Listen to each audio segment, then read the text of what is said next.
stay earthbound when prosperity awaits you in the stars? Come to Halcyon, the only colony on the edge of the frontier, owned and operated by corporations. A trip of 10 short years will feel like mere minutes, thanks to the comfort and safety of your very own hibernation chamber. You'll wake up in a perfect society designed to maximize your productivity, with guaranteed full employment. With only a minor term of service, you will become the master of your own destiny when you go out of this world to the Halcyon colony.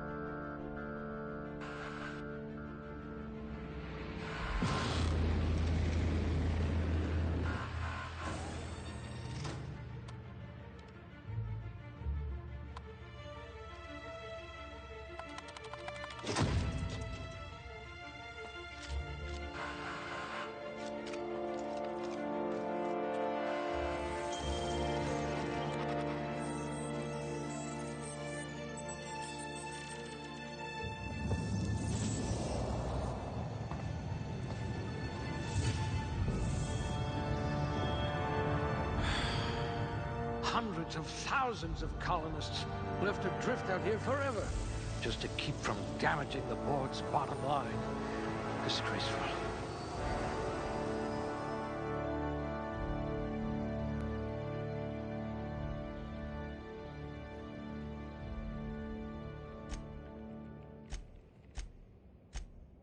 I bet you could arm wrestle a primal. You took a few blows to the brain pan.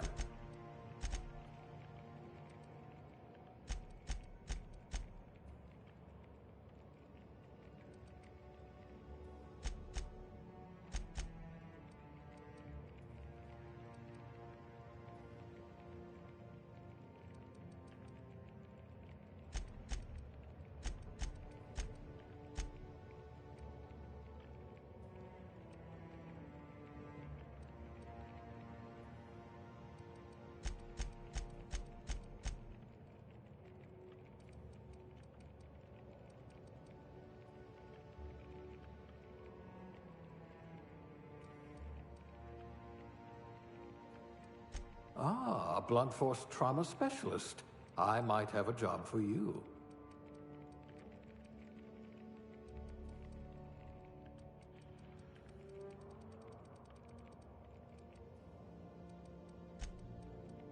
We'll put those marksmanship scores to good use.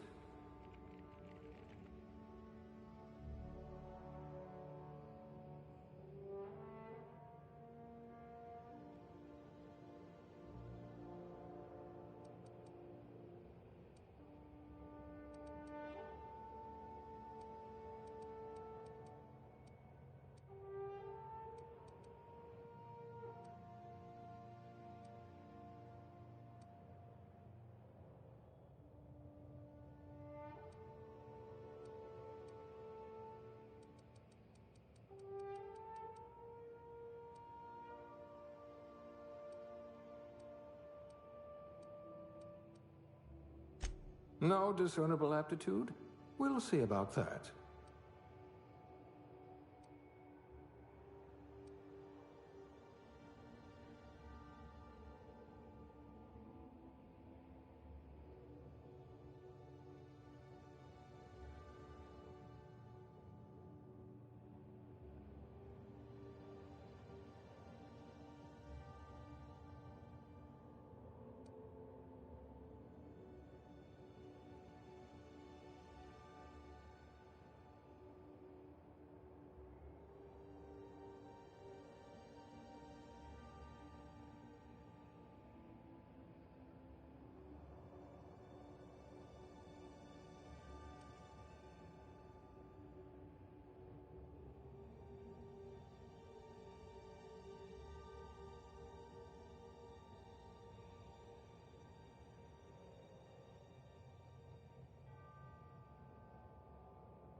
Looks to be your lucky day, my friend.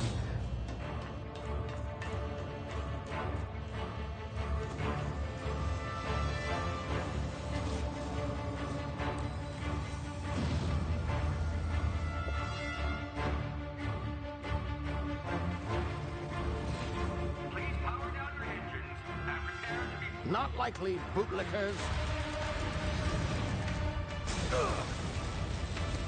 Initiate skip jump.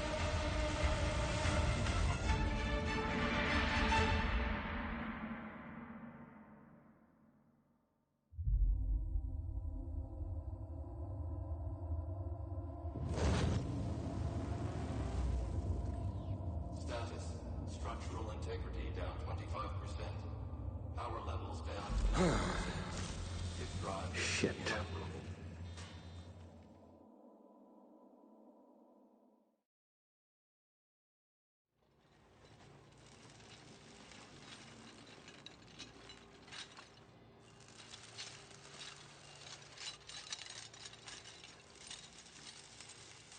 Ah, there you are. Wondering what's going on, eh? A bit of bad news there, I'm afraid. Your colony ship was inexplicably knocked out of skip space and forced to complete its journey at sublight speeds. This means that you and every other colonist on the Hope have been in suspended animation for 70 years, give or take. Normally, reviving someone after so long leads to some quite horrifying results. It's called explosive cell death, but it's really more of a liquefaction. Something wrong? Oh, yes, well, not to worry. I've pumped your body full of a special concoction I devised to keep you from dying so horrifically. Hopefully at all, but I guess we'll see, yes? Unfortunately, I used the last of my chemical supplies saving you. I know it's a lot to ask, but I must have your help securing more if we're to save the rest of your fellow colonists. I'd see it done myself, of course, but the board has a sizable bounty on my head. Now, my ship is inoperative, but I've managed to hire a smuggler to help you out. He'll be... Oh, I see we're in position. Good luck!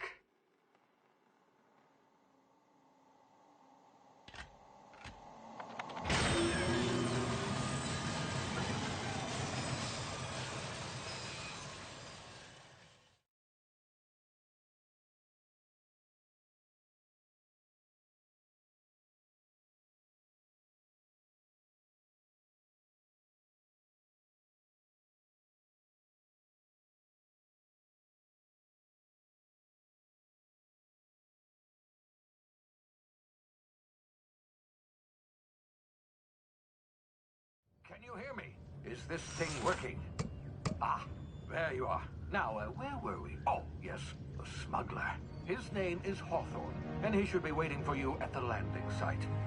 He's to be your chauffeur, so to speak. Not to worry, I'm told he's a specialist. Dashing gunslinger, one-of-a-kind ship, that sort of thing. You'll like him, I'm sure. I've also outfitted you with a simple wireless monitor, so I can track your progress. I'll check in with you as soon as you land. Good luck. All the colonists are counting on you.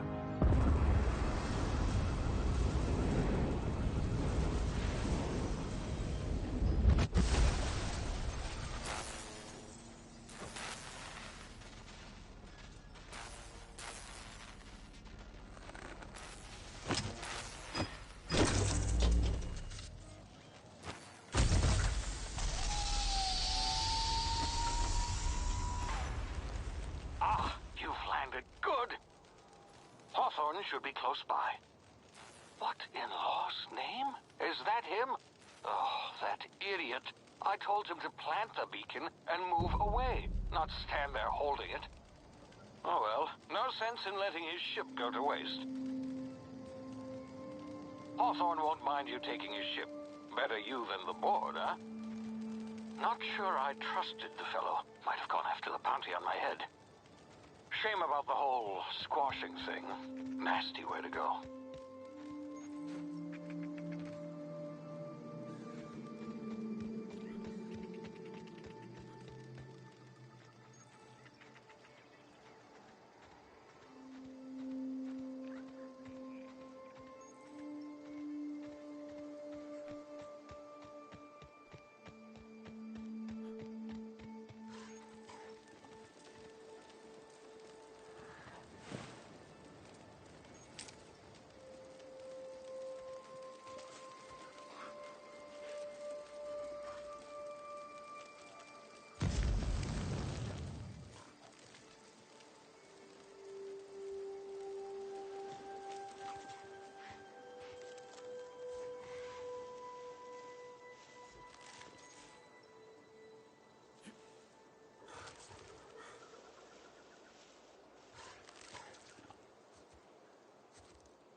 now. You've been frozen for a while. There's bound to be unforeseen side effects.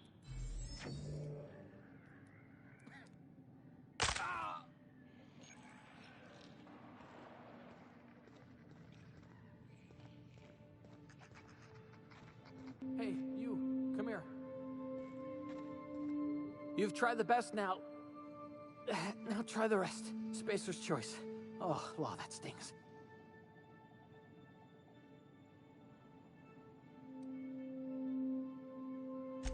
We were out on patrol.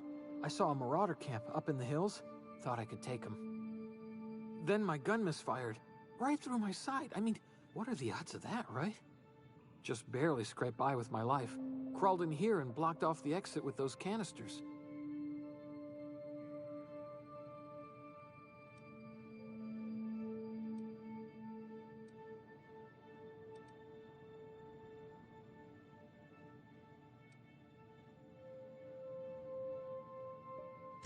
Investigating an illegally grounded ship. All spacecraft must arrive and depart from authorized landing pads. That's board law, that is. Some hullhead grounded their spacecraft out in the open.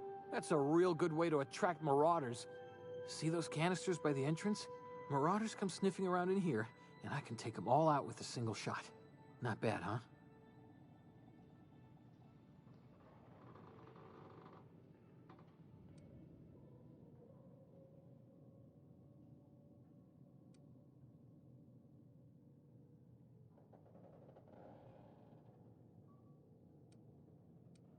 Yeah, okay.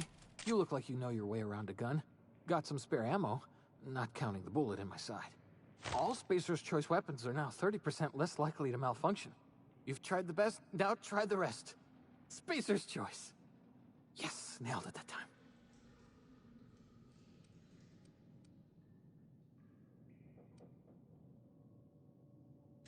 You hit your head or something? You're in Emerald Vale. We're a Spacer's choice community.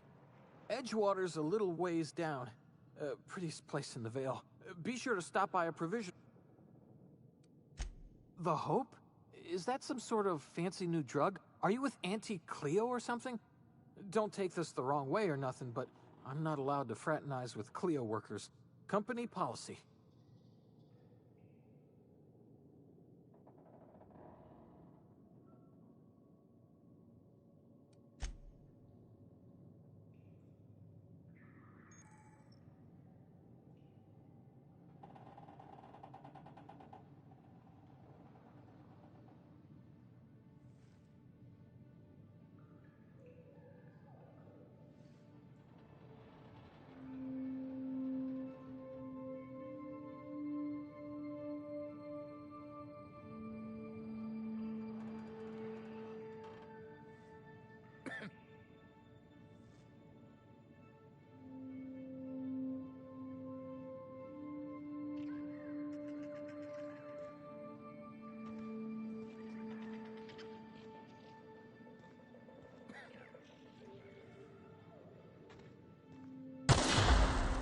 My ears!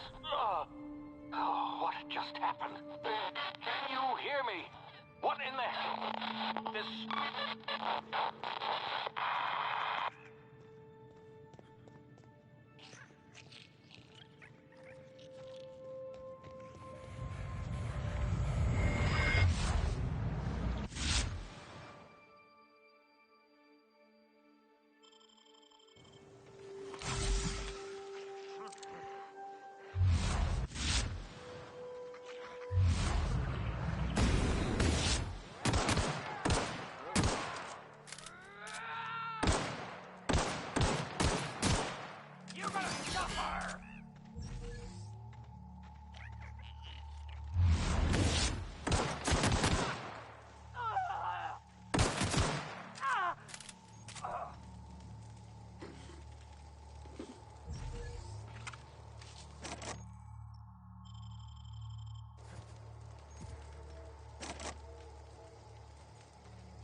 here before you get yourself killed. Don't know where you came from, stranger, but you best keep your head down. There's marauders hereabouts, and worse, landing violators. Gall on that rung leech. Landing in the Vale without using an official Spacer's Choice landing pad. I'd slap him with a fine if it weren't for all these marauders shambling about.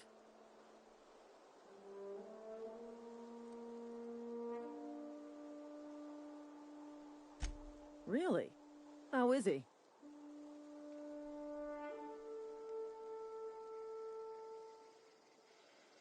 Well, that's a relief. You don't want to know how much paperwork's involved in paying off a gravesite fee. We'll see him back to Edgewater, just as soon as I cross these marauders off with the swift, cost-efficient fury that's made Spacer's Choice the most trusted brand in personal defense. I just, need a couple of winks to catch my breath. Stretch my legs some.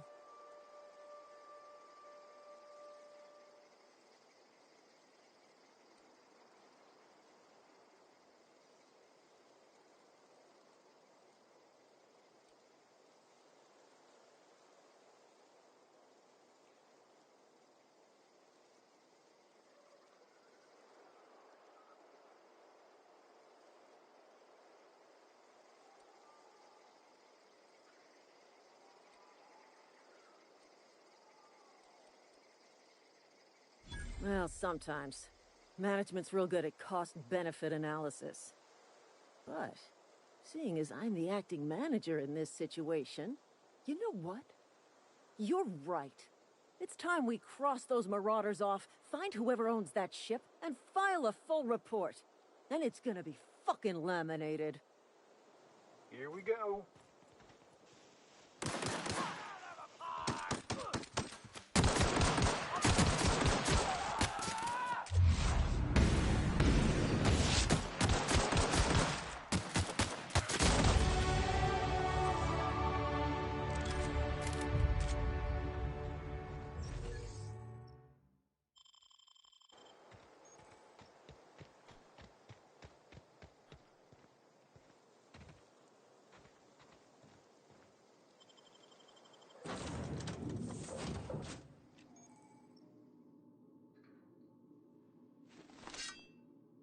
Please be informed that this vessel contains no valuable plunder. Unauthorized access of spacefaring vessels is a crime. Please... Hello, Marauder. I am Ada, the autonomous digital astrogator of this vessel. Please be informed that I am authorized to use violent retribution against unwanted solicitors. Please return any misappropriated equipment and exit this vessel in an orderly fashion. Failure to do so will result in your immediate destruction.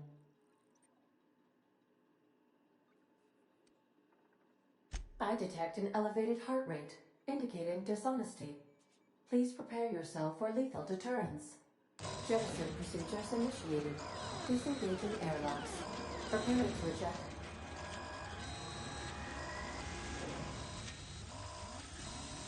You are still here. My deception protocols have failed. I have been programmed to express disappointment. This vessel is the registered property of Captain Alex Hawthorne. I am incapable of accepting orders from anyone other than Captain Alex Hawthorne.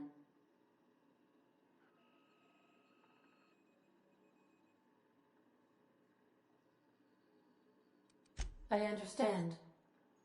I will require some time to process this information. Thank you for your patience and for your honesty. I am programmed to take orders exclusively from Captain Hawthorne. If I accept your orders, then you must be Captain Hawthorne. Do you understand?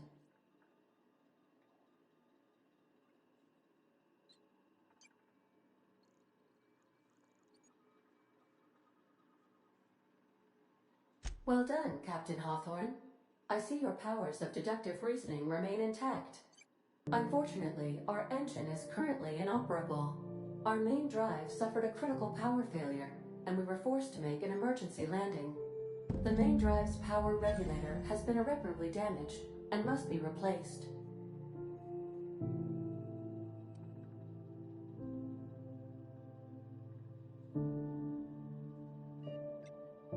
The settlement of Edgewater is located nearby. I recommend speaking to the administrator of Edgewater and requesting assistance. I have taken the liberty of printing you a new Captain's Identity cartridge. Please try not to lose it this time. This cartridge identifies you, Alex Hawthorne, as the registered proprietor and captain of the Unreliable. Do you understand?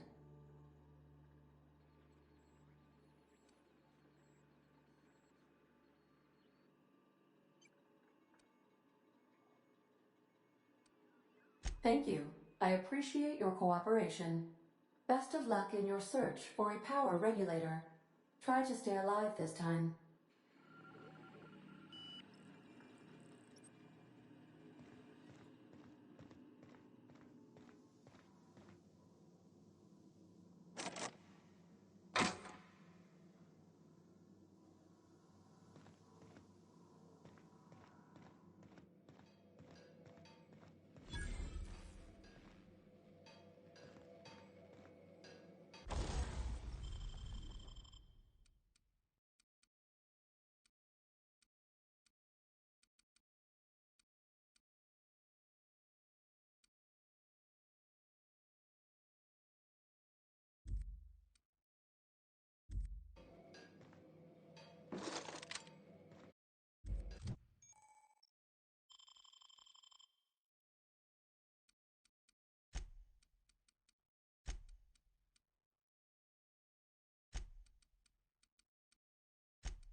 Say, this wouldn't happen to be your ship, would it?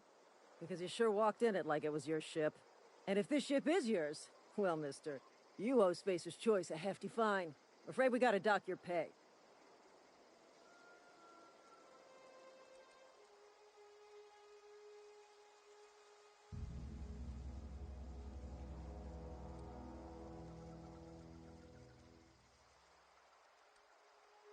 I'll waive your fee since you helped us with those marauders. If you're looking for work, talk to the constable down in Edgewater. She's got a bounty on marauders. Edgewater's not too far. Just follow the road east of here, over past the cemetery. Now, if you'll excuse me, I need to inspect the crime scene before I make my report.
Whoa, hey, where'd you come from?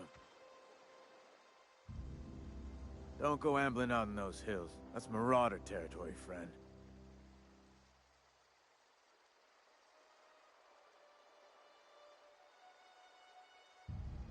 Ain't safe out here. You'd best head into town. Avail yourself of Edgewater's high walls. And low prices.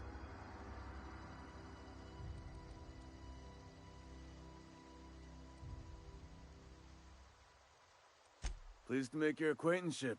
I'd shake your hand, but I've been hauling corpses. You don't want none of that on you. Name's Silas. Junior in humor for the town of Edgewater. We're all part of the Spacer's Choice family. Definitely not the junior in humor, that's for sure. If you've got business inquiries, you should stop by Reed Thompson's office. He's up in the tower above the cannery. Head into town, follow the road. Look, you obviously ain't a worker. What's your racket? You a smuggler? Freelancer?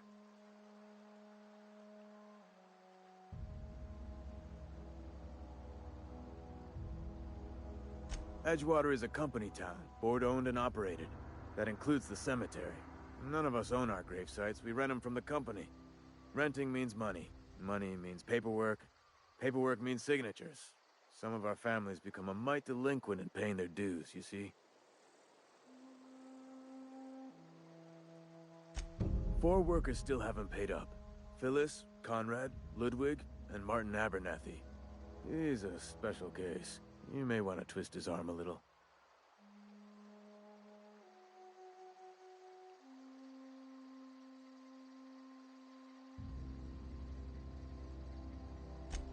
He just is. Look, I don't want to get into it. Just make sure he pays up. Conrad's got a barbershop in town. Phyllis works at the cannery most hours. Abernathy... I ain't seen him in a few days. His domicile is near the cannery. You'll find him in town. All except Ludwig, that is. He's over by the landing pad. Yeah? You could look at it that way, I suppose. You could look at us and say, those Edgewater saps lost near every soul to plague. But you'd be wrong. We're survivors. Loyal company folk, brave in the wilds.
Had your rations yet? Yep. 2 whole cans of salt tuna.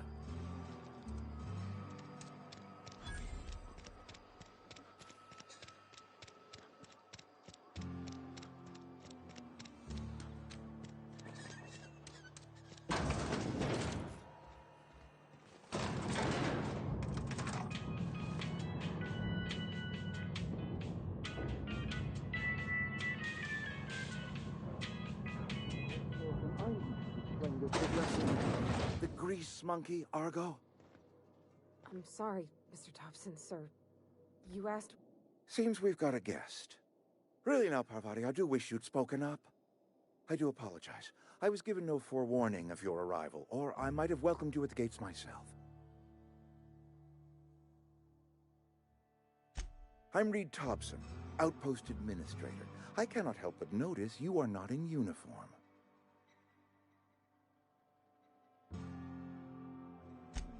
Yes, so it dawns on me. Seems I allowed my excitement to run away with my wits. Been a few seasons since we've had a visitor pass through.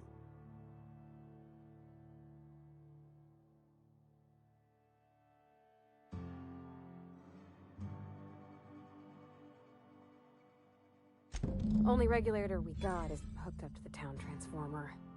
Mr. Thompson ain't liable to be keen on dismantling it. I beg your pardon. I am most emphatically not keen on any such thing. I can't let you have our power regulator. But I happen to know of another one. And I happen to know exactly how you may retrieve it without frying yourself in the process.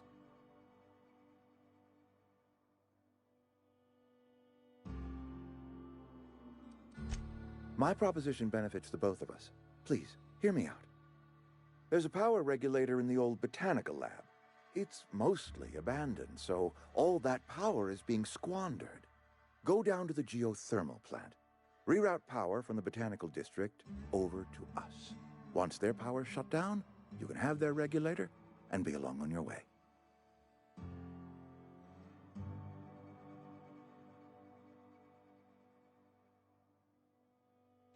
I was not entirely sure how to tell you this. The botanical labs are not legally inhabited, but there are people who live there.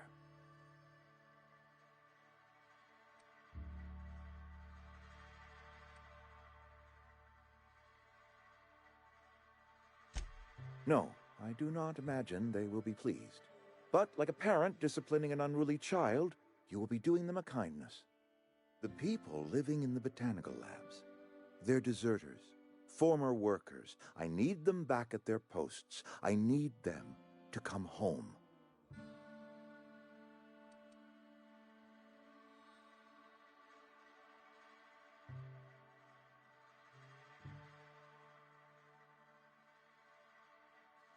Good law, no, I don't want you killing anyone, least of all them. My hope is that by cutting off their power, you will convince those deserters to come back to town. Before you go to the plant, I want you to stop by the botanical lab. Speak to their leader, Adelaide. Tell her the power's about to go, and that it's time her band of deserters came back to town.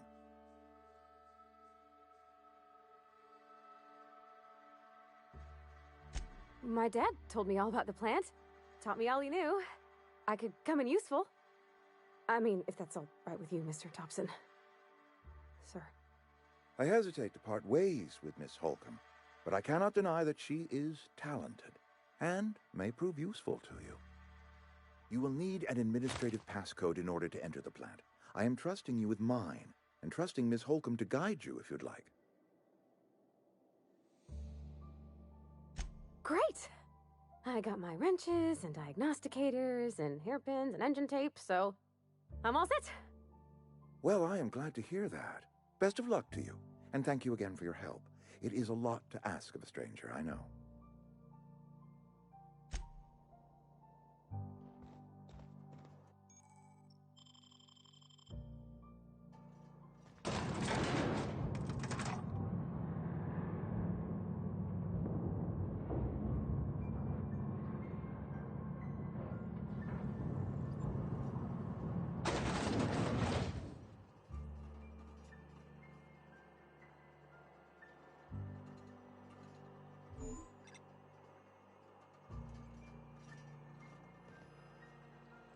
We better clear out of Mr. Thompson's office before we talk.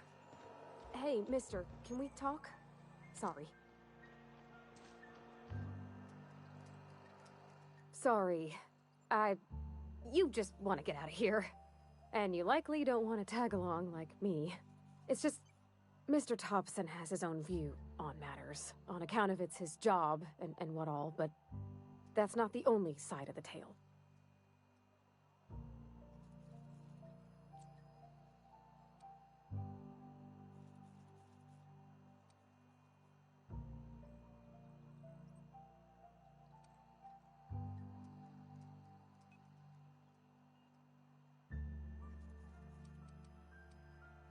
Oh, he ain't a liar.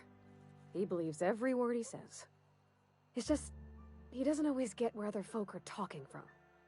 To Mr. Thompson, a person's a gear. It does its job quiet-like. If it squeaks or stutters, it gets replaced. The deserters are decent folk. I knew some of them before they left.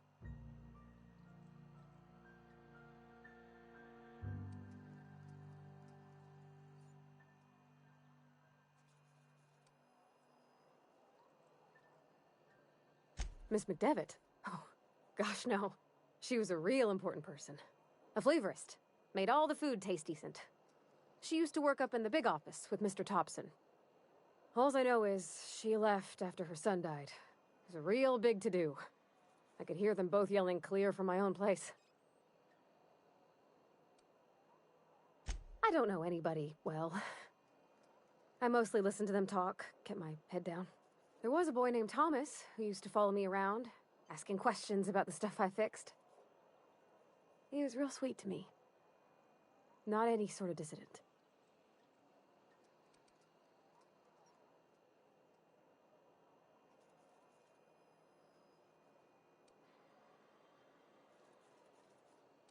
Can't say as I know. I wasn't there. The sound carried, but not the words. If Mr. Thompson ain't of a mind to tell you his own... Mr. Thompson's aiming to take away their power. They'll have no lights to see, nor heat to cook. They'll be at the mercy of marauders, or worse. It don't seem right to me, mister. I think you should talk to the town's vicar about it. Max, his name is. Thanks, mister. I just think when you gotta make a decision that'll hurt somebody, it's best to think on the right and wrong of it. That's what my dad used to say anyways.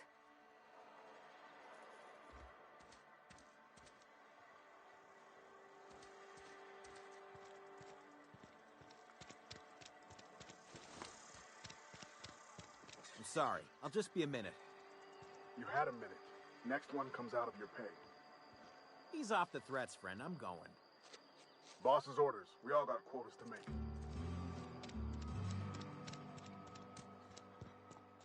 I've always felt weird in here. It's too clean. Yes, what is it? You're an outsider. Fantastic.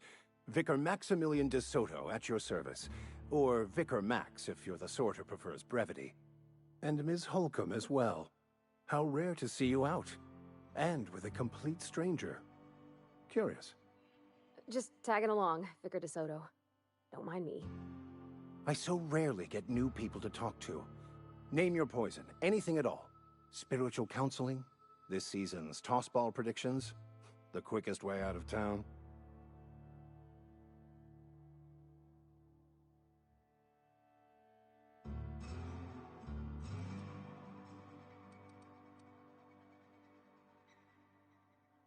But what? I thought you would talk to him. You wanted to speak to me, Ms. Holcomb? Every time I've tried to engage you in conversation, you look at the floor, answer in single words, and slink away. I can't imagine what would be so grave as to drive her to my mission. What has Mr. Thompson asked you to do?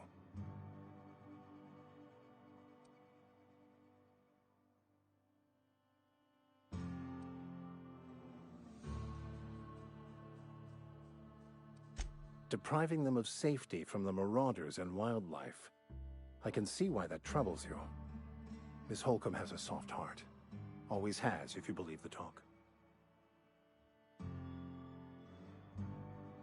Assuming your goal is to save as many as possible, then you should bring everyone together.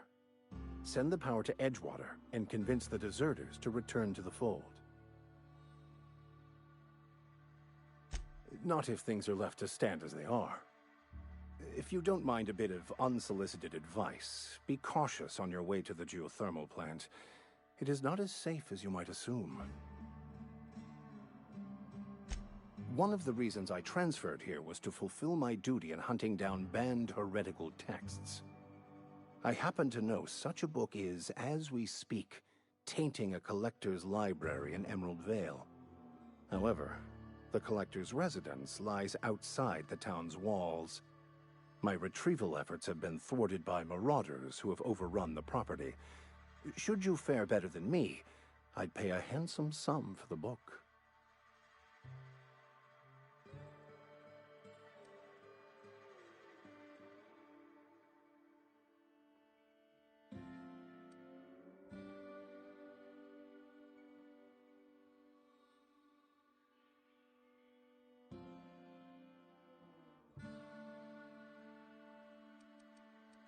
It's a handwritten journal. A faded blue cover with the name M'Bakono handwritten in the lower corner. I'll mark where I saw it on your map. Assuming you're serious? Thank you. If you retrieve it, you can always find me here.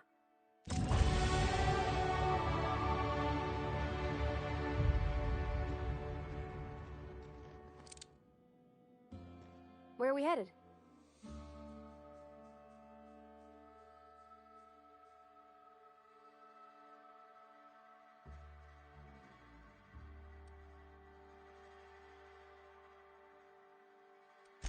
That's on account of how I never met her.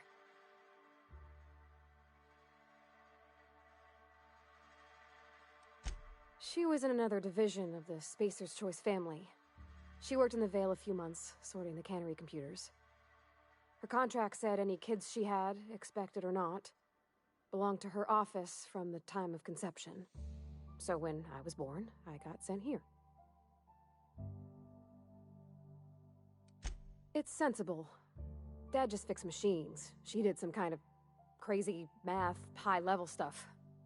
Better to raise me on his time than hers. You mean about the mission being too clean?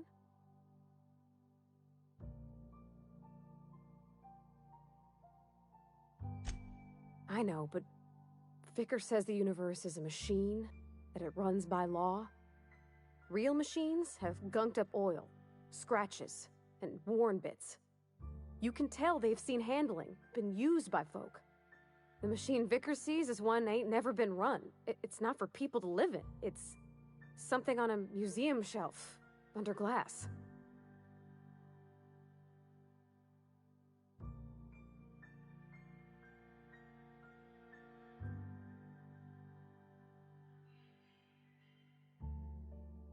Fixing the universe is a job for somebody way better than the likes of me.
Where are we headed?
Move along, stranger.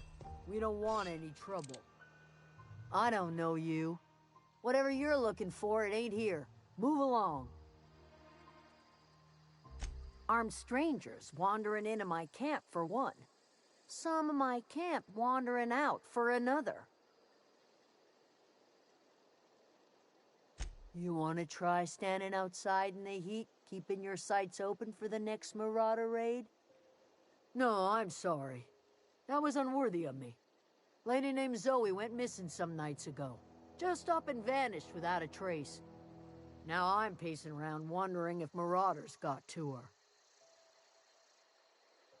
It's not like Zoe to go wandering. Figured she might be out scavenging, but that ain't exactly her talent. Can't imagine where she's gone. Vale's a wide place. She could be anywhere. Could do without the gallows humor. Over in the hothouse, tending crop. I'll tell you what I can. Vex me. If she told anybody, they ain't telling me. I'd check her room, but I got yelled at for snooping once already. Little ways ago. She was always obsessing over her serial dramas. Wanted to see what the fuss was about. Could be. Dangers aplenty out.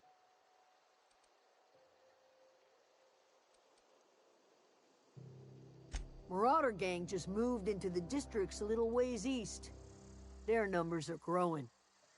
Gotta come from somewhere. What is it?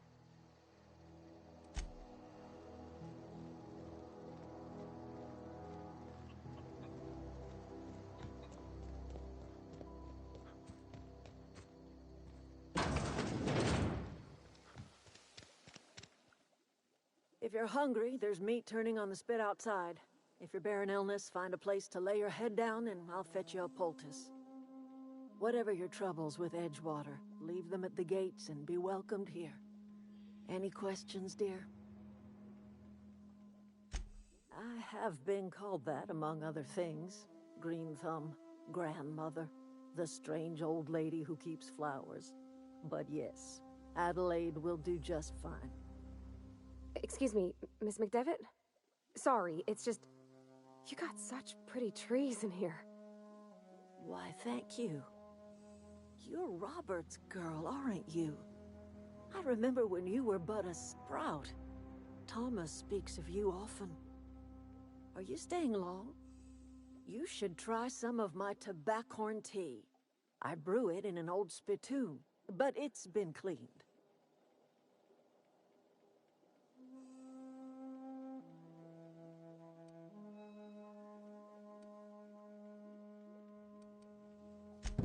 Reed Thompson? You here on behalf of that cold-eyed reptile? Let's hear it. What's Reed's idea of peace, then?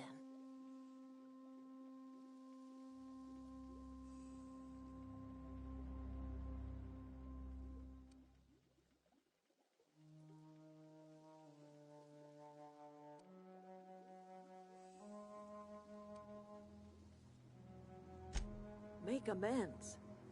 Spare me. Only thing Reed knows how to make is a mess. Like everything else that comes out of Edgewater, that peace offering is canned. I and my own are living just fine out here by ourselves.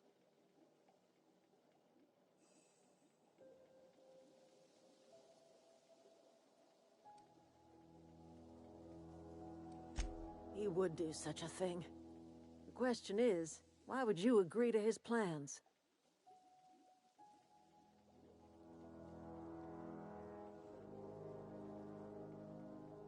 Cannery's got a regulator. You want ship parts, you ought to rip them out of the cannery's guts and leave us be. If you're going down to the plant, you should divert power away from Edgewater and toward our end of the grid. Think about it. You'd be liberating an entire town from a lifetime of service to that odious cannery. Seems the sort of thing a hero would do.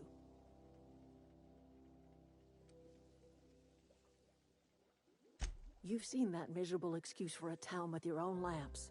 Hollowed out workers laboring their lives away at the cannery, living off whatever scrap Spacer's choice throws them. You know that's true, don't you, Ms. Holcomb? Your father died of overwork. His heart gave out. He was tired all the time, sure, but he was old, ma'am, and he raised me all by his lonesome. Look what they did to this child. Lost her family to the company, and still she defends them.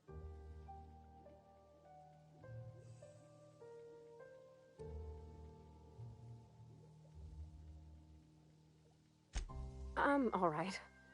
I ain't so fragile. That was unkind of me. I'm sorry, dear.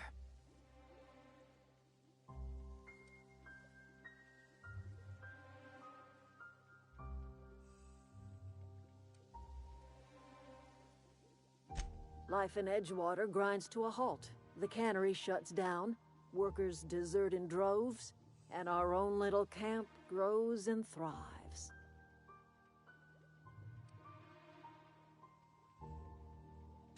You bring power to Reed's town and you'll be killing us. Reed knows it. He's counting on it.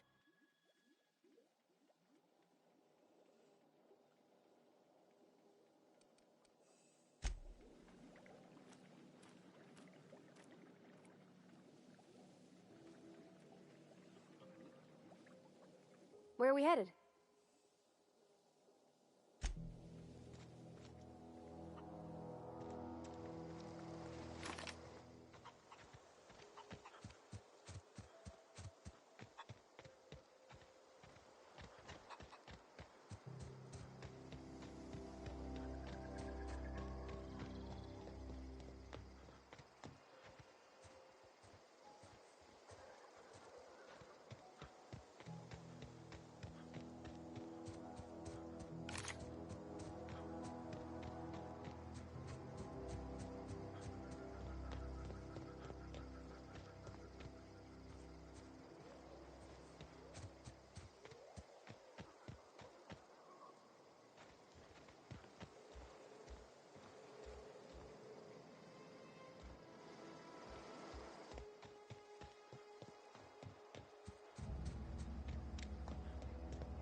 I've always wanted to poke around in here.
wanted to poke around in here.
System.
The control room should be off to the right.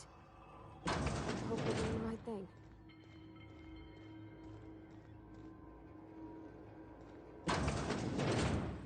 System alert.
Three switches.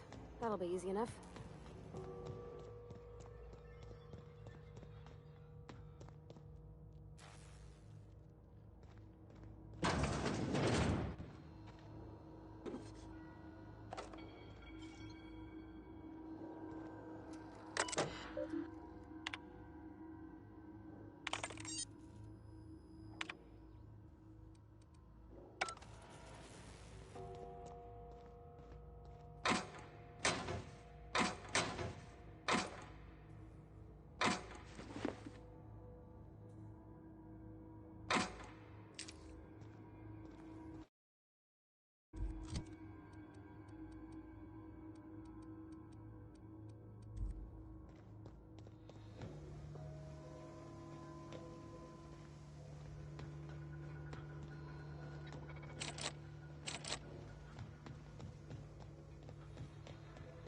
Unexpected.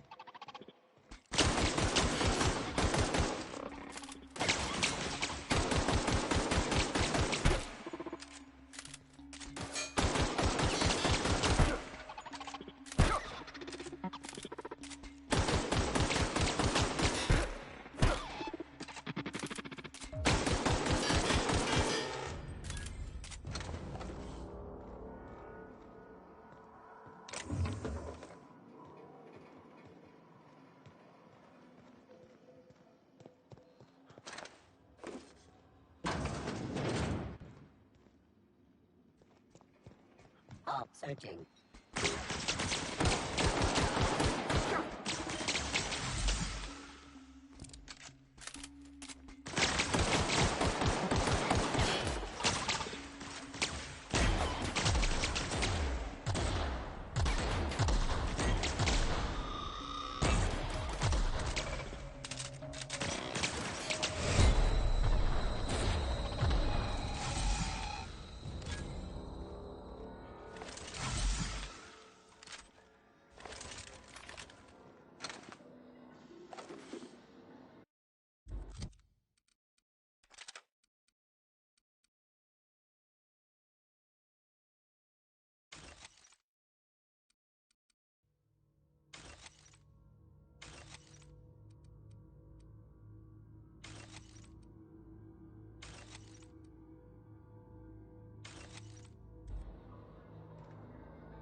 No, just leave me alone.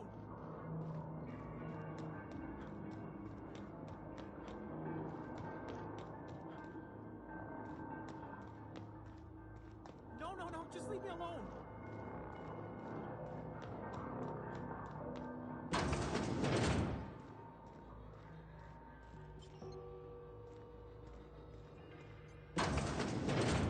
Mind the steam. You're liable to get scalded. Processing. Sweeping the area.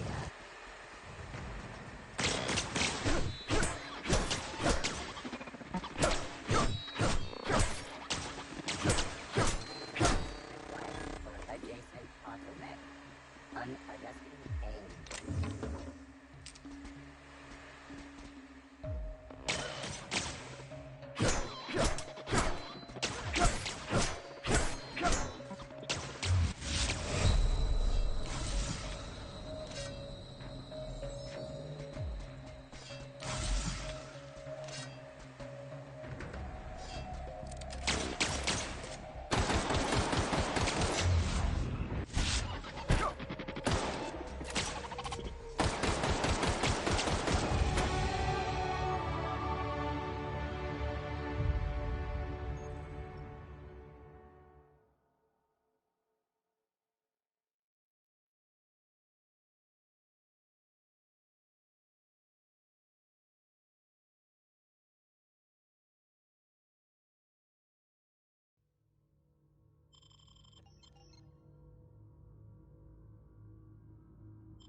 Processing. Sweeping the air.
what'll happen to Miss McDevitt's folk if we send power to the Vale? Something you need?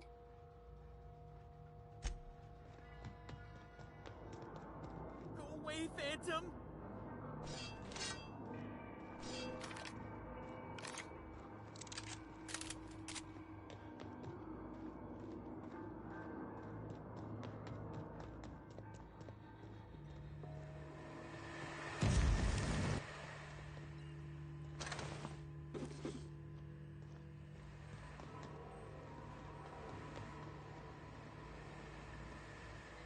Where'd it go?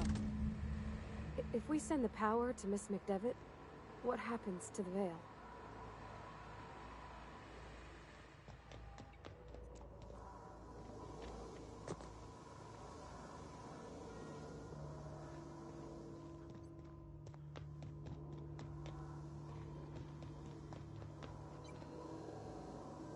That's the last. I'm not sure what the bite is. Alls I know is the decision's final.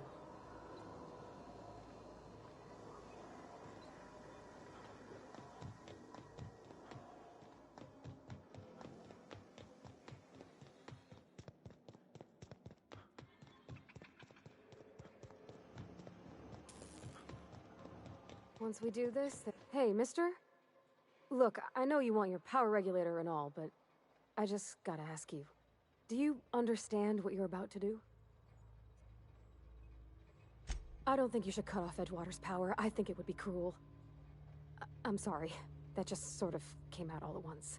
Edgewater's hurting. We've been losing workers year after year, and corporate hardly ever sends replacements. There's barely enough Saltuna to fill our bellies anymore. But the town's got some good people in it. Decent, hard-working folk just living their lives the only way they know how. They don't deserve to be punished.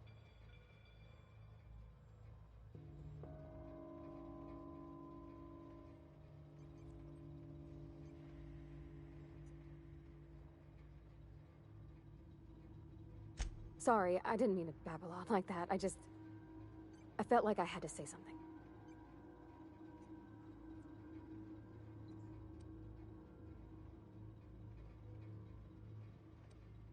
Really? I mean, wow. Thanks. No one's ever told me those words in that order.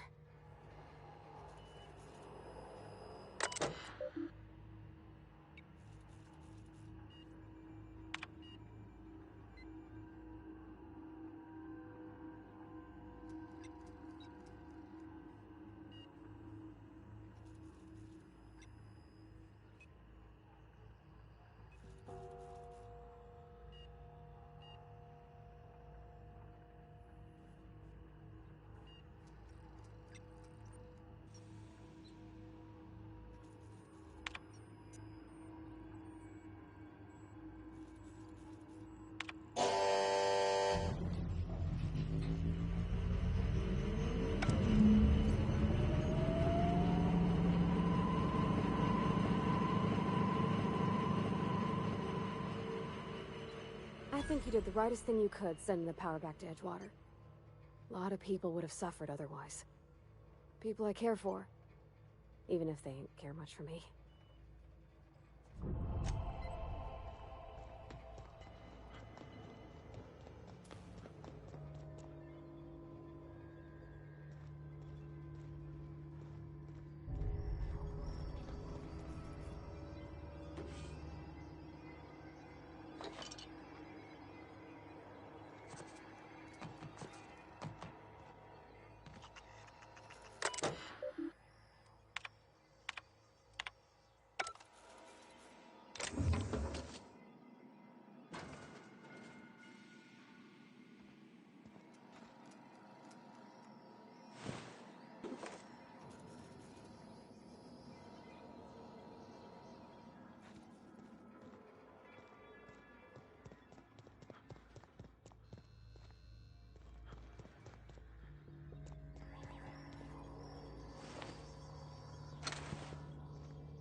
Oh, that's Thomas.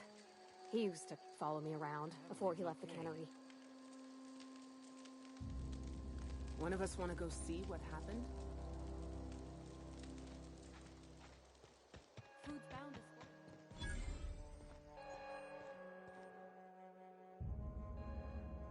That's the thing about growing old. Your eyes start to fail. Elsewise, I would have seen you for the snake that you are, chopped you into pieces and roasted you on a spit. This is all you're doing. Cutting off my power, killing off my garden. Without refrigeration, my food will spoil, and my flock will starve. I want to ask you this in private, away from the eyes of my flock, so they do not see me lose my temper. Tell me, why did you do it?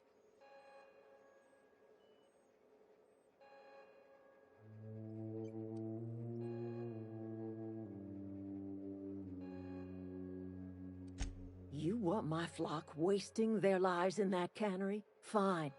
Go and talk to them. Go talk to Grace and Thomas. Look them in the eye and tell them their life here is over, and the only thing left to do is go back to Edgewater. This is now your responsibility. And you tell Reed Thompson that I will never return to Edgewater. I would rather die among my flowers than live under his management.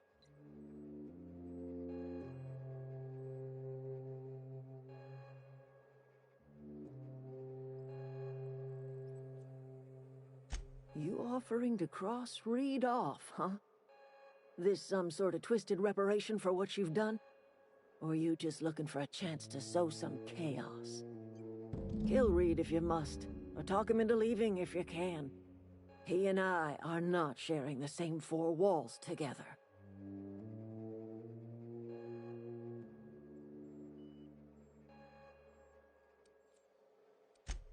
Tell Reed that I can make his people healthy again. I can end their plague. Start a new garden right in the cannery. 3 square meals for every man and woman in Edgewater. Tell him how I've made the Vale bloom again. The soil has whispered its secrets to me, and I alone know how to breathe life back into the earth. The secret is human corpses. I've been grinding them up in my fertilizer for years. Marauder, worker, don't matter much to me. The human body is rich with nutrients.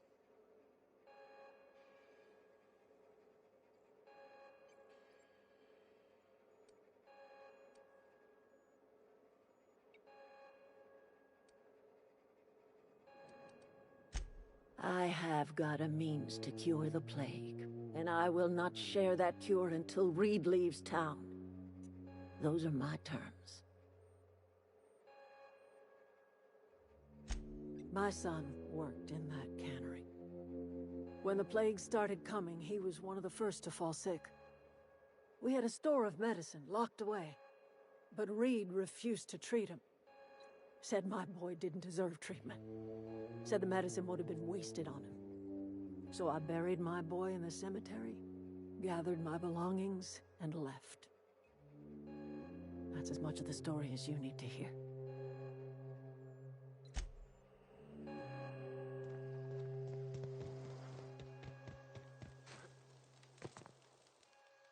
Everybody keeps staring at me. It's not my fault the power's dead. Whoa, Miss Parvati. You're, what, how are you? Hi, hello. Are you, are things safe out here? How are you keeping? Great, just great. I've been trying to keep stuff running, just like you. Only I'm not so... Wait, they didn't kick you out, did they? Oh gosh, no, I'm just along with this fella here. I seen you wandering around here. You don't look like you're coming from town.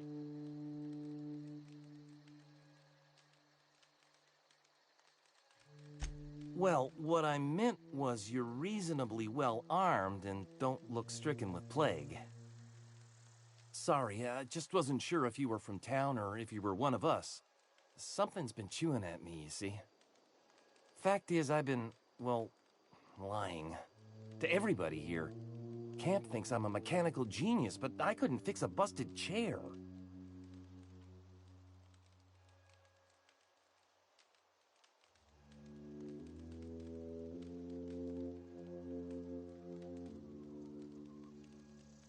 I'll take all the help I can get. I set my mind to learning the craft of the engineer, you see. I want to make something of myself.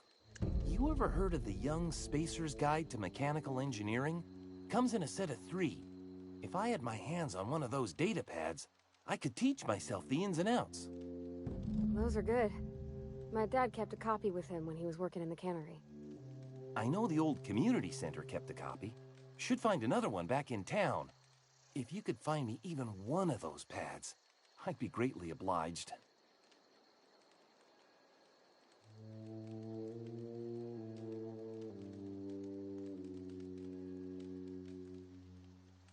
Would you? I'd be grateful.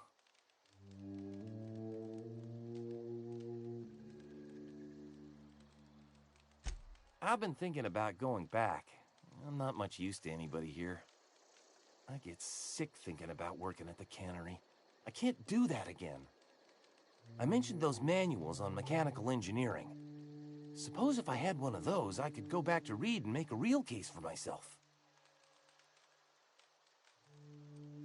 What's on your mind?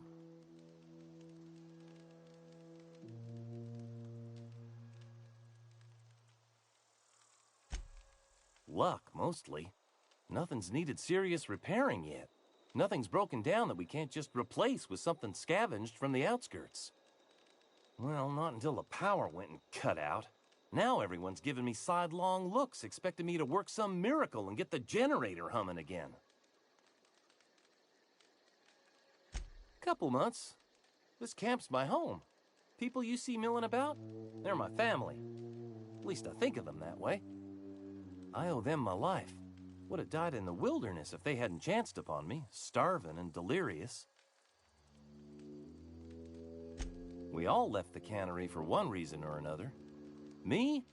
I was let go, mostly on account of my incompetence. I mean, I was incompetent. I couldn't even survive on my own. Grace found me, Adelaide took me in, I've been on my feet ever since.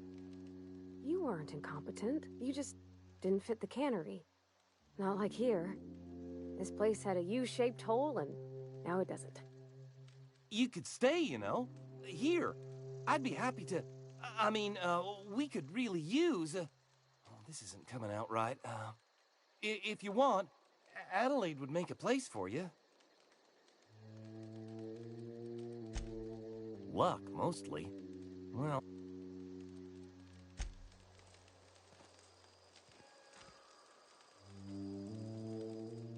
Any luck? Fine. What's on your...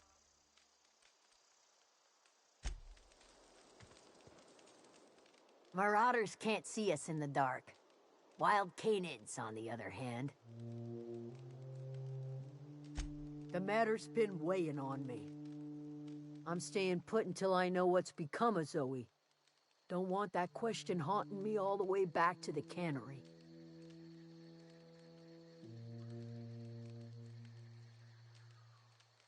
I'll tell you what I can. Well, enough to know we never got on. Zoe and Stefan were close. If anybody knows the word... She was lazy and thoughtless, but she's still one of our own. What is it?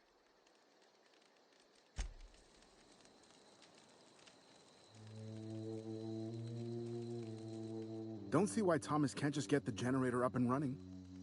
Something I can help you with?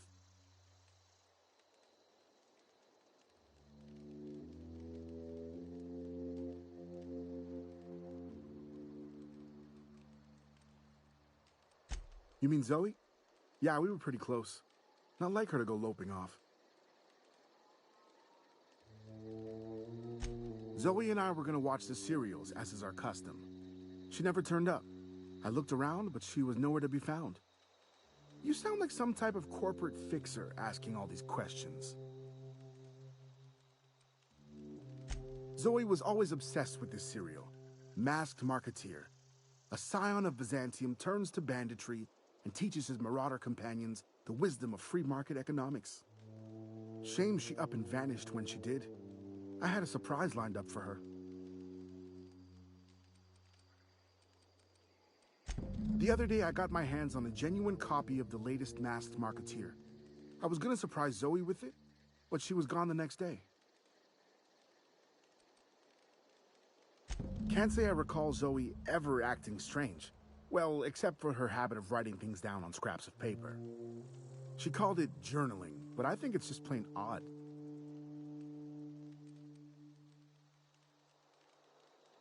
Hey, I got time.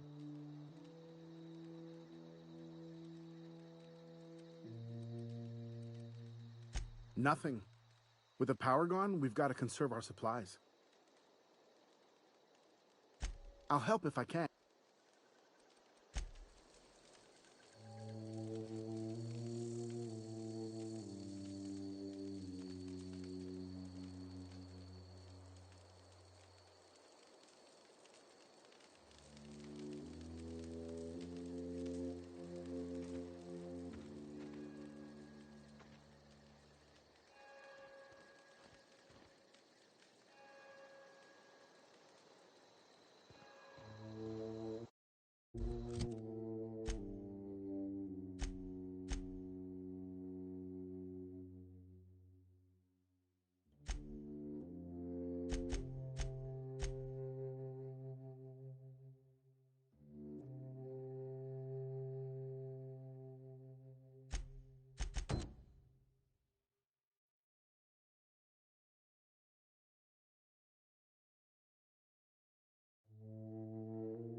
Any luck finding one of those manuals?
He's just interested in fixing stuff.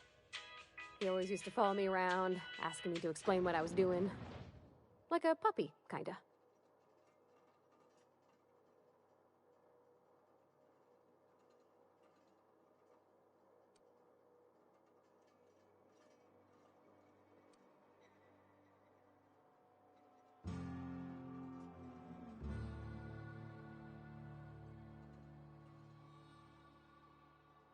Thomas always listened to me. Never said I was odd, never tried to... I just want to think of him like that. If he wants to learn about engineering, we should help him get those data pads he wants. I'd like to do that for him. Yeah, huh?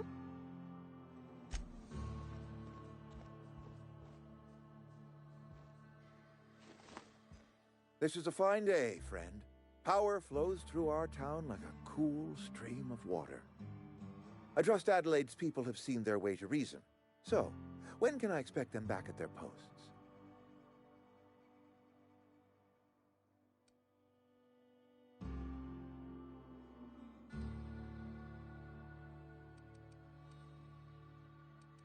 Go ahead.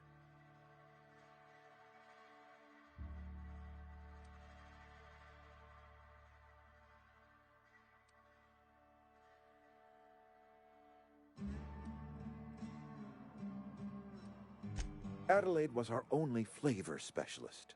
We are a Saltuna canning institution. Saltuna without flavor is like a cysty pig without tumors, borderline inedible.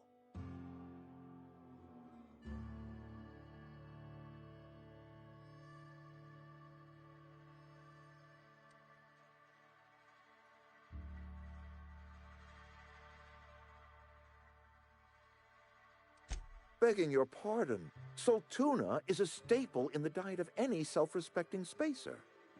Were it up to me, friend, I'd stack our larders with Saltuna galore. No other brand of Saltuna adds as much vim or vigor to the body's humors. But, and this is...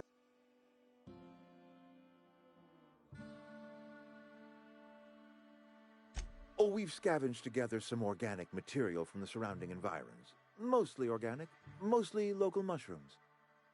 Some of which possess a texture akin to a well-boiled slab of Saltuna. The difference is all but impossible to detect to any but the prissiest of palate. Go ahead.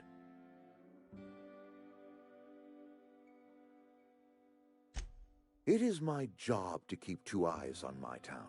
I am the steward of this place, and this is my watch post.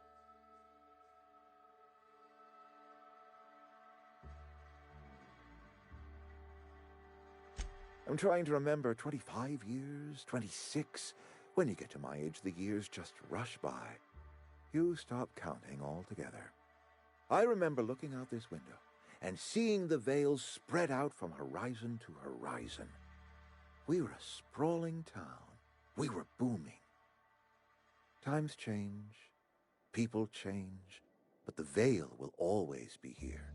Spacer's Choice will always be here. Our work won't ever end. I take comfort in that. I wish you wouldn't say things like that. Yes, as a matter of fact. When I stand at my window and look out over my town, here's what I see. I see decent, loyal, hard-working people. I see a family. We are all part of the Spacer's Choice family. We are all doing what we were brought into this world to do. This is a Spacer's Choice town. We're all part of the space. Loyalty's got nothing to do with it, friend. This is good old-fashioned gratitude.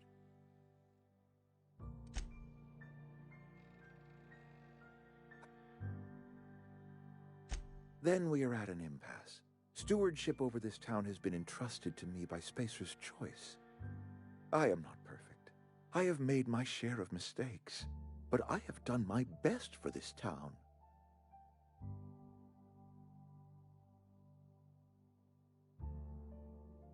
I am a Spacer's Choice man. My father was a Spacer's Choice man. Edgewater may not look like much to some buttoned-up freelancer, but it is my home.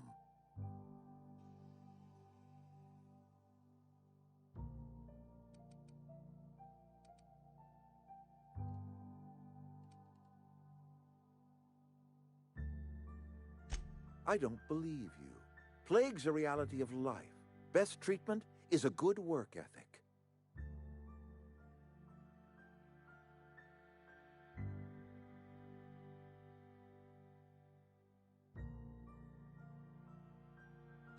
You are disparaging our parent company, and it is not appreciated. We are a Spacer's Choice Saltuna cannery. We eat Saltuna here, and only Saltuna.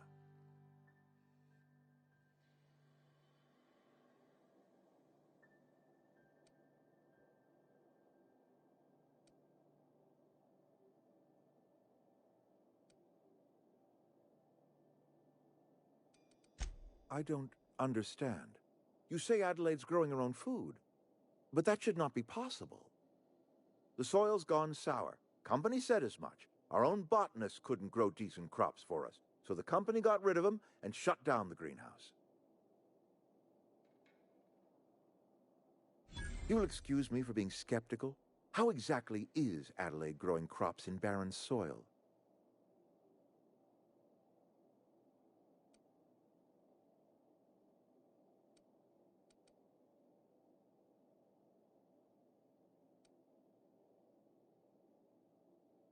Adelaide has been using dead bodies in her fertilizer? Come to think of it, that's a stroke of brilliance. What a remarkably efficient solution. Recycling Spacer's Choice property long after its date of expiration. I was wondering about those missing bodies in Silas's cemetery.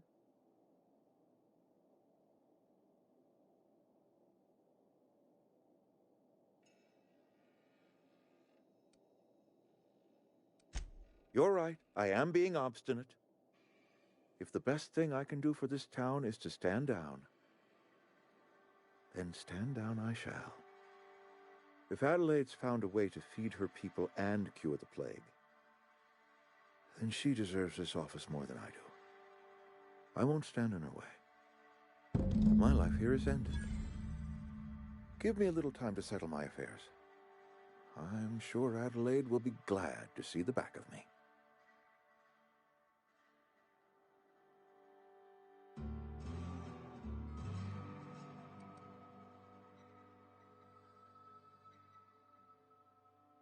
A couple months ago, I might have put in for a transfer.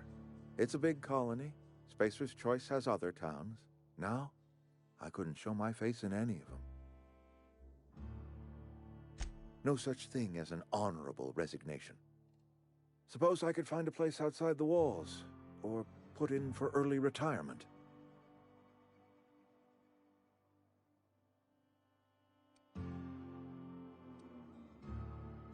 I have always tried to do right by my town.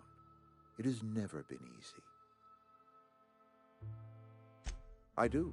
Adelaide's found a cure for the plague, and she knows how to tend to crop. She's what this town needs.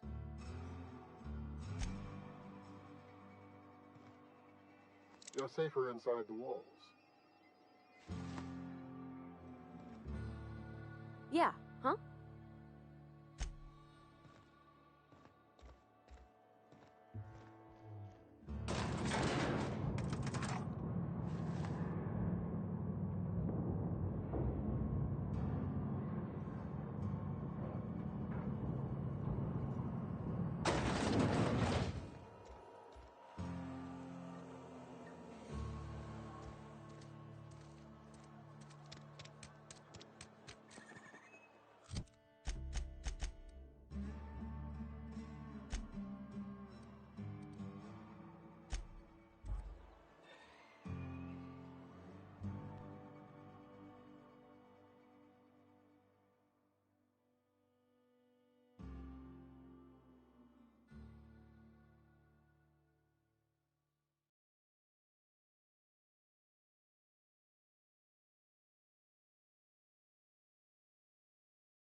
Look at that. The snake's come back. I never thought I'd see the day that Reed Thompson abandoned his post. Suppose we all have a breaking point. suppose it's time our flock made our way back to Edgewater. We must tend to what remains of the town and carry on with our lives as best we may. You're vexing to me, you know? Injuring us with one hand, helping us with the other. Here, I'm giving you something to leave us be. It's a ransom, you understand, not a reward.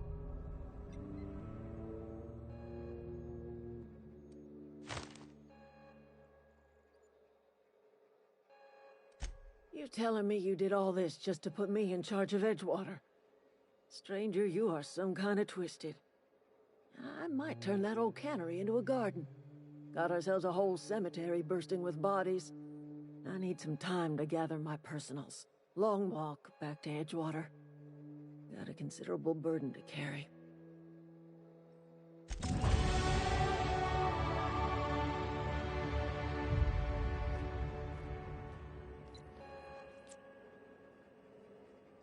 That was a good thing you did, Captain. Helping to bring the deserters and Edgewater folks back together. I hope you rest well on that.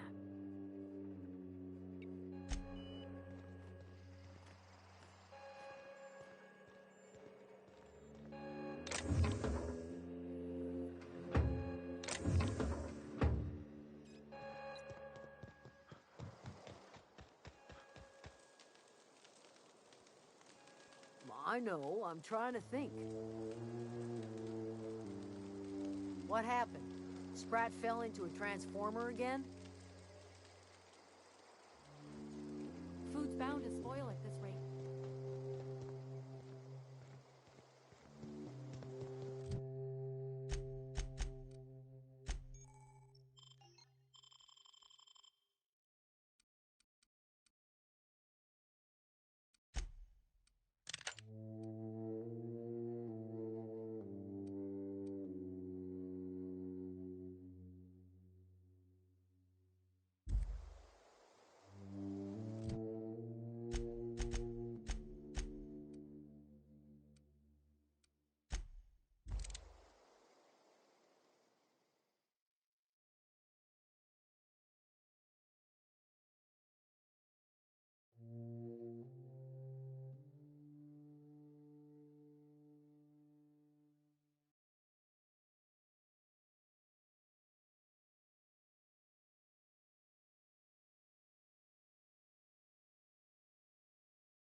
Been eating nothing but salt tuna for a year. We should keep our voices down. I've never actually been in here. Welcome to the Spacer's Choice Constabulary. We are Halcyon's leading brand in frontier justice. The office is writing a promotion. Purchase 3 criminal investigations and the 4th one's free.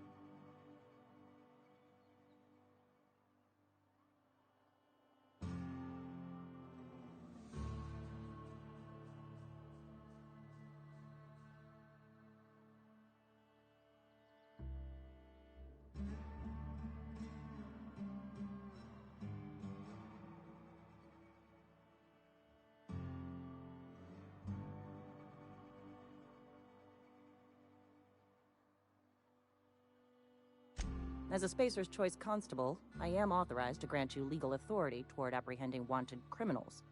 Know how to carry yourself in a fight? I've got bounties out for these 3 marauders. Cross them off and bring me their fingers. Just 1 per marauder, please. I'll dust off the old fingerprint roller.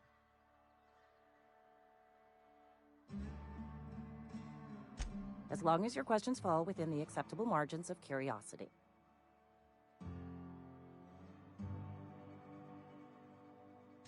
His likeness decorates many a wanted poster. Do you have any relevant information about this individual?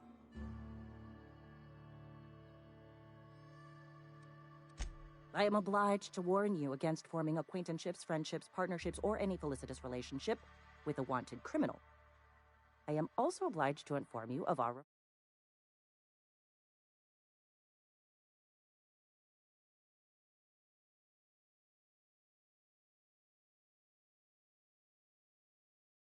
referral program. For every criminal you refer to the authorities, the board will reward you.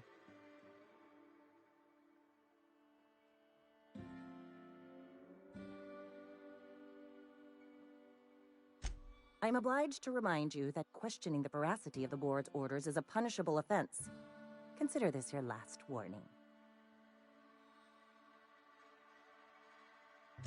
Wells has been wanted for as long as the board decides he has been wanted. This decision will be made in accordance with Wells's behavior upon arrest. Unfortunately, the arrest of Mr. Wells falls outside my authority. I enforce the company policy of Spacer's Choice in the region of Emerald Vale. Wells is wanted by the board. If you have information related to the location of Phineas V. Wells, you are required to submit that information to your nearest board authority.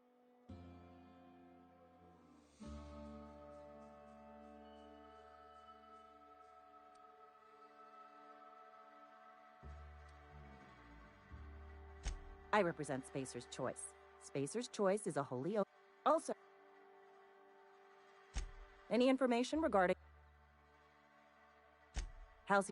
Something else?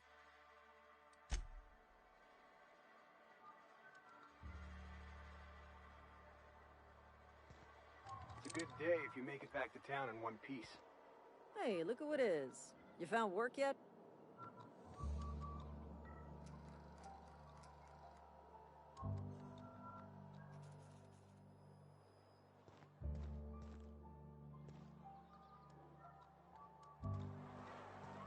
I've been feeling pretty low these days. At least you got your health.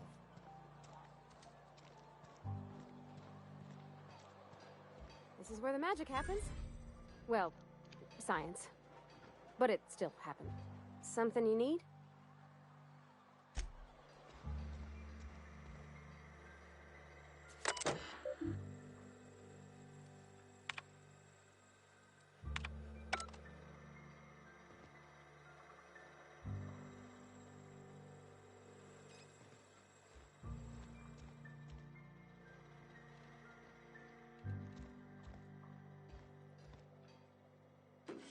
Hey, that's... I mean, if you need it, okay.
Got my sights on you.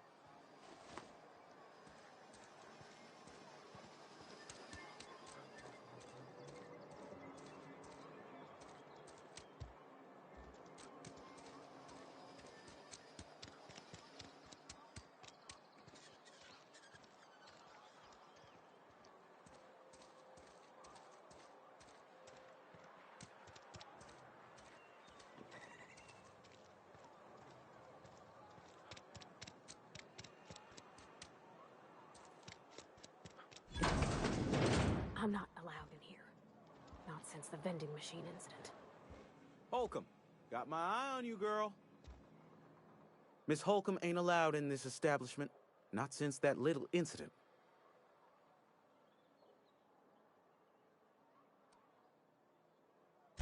Absolutely. I'll keep my hands in my pockets. I won't touch anything while we're in here, Mr. Moreau. I promise.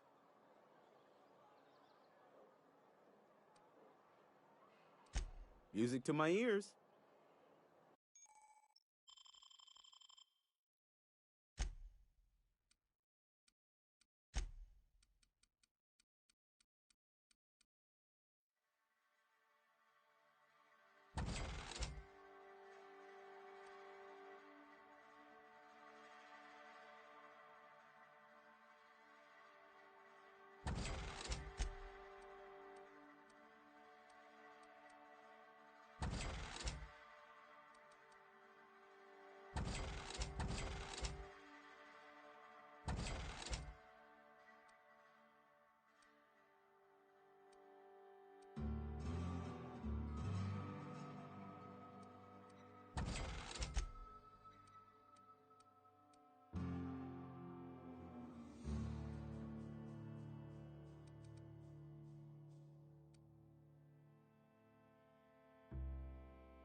It's not the best choice, it's Spacer's choice. And before you...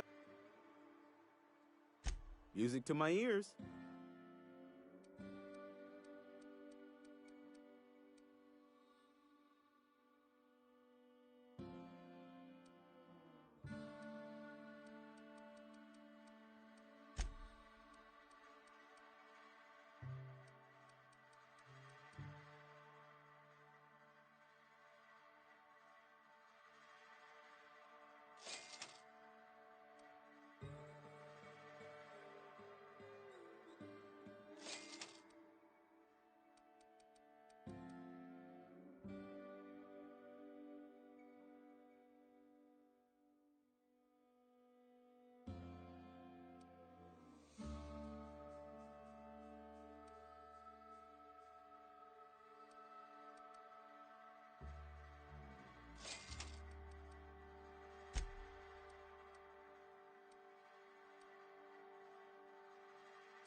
Work your jaw on some spacer.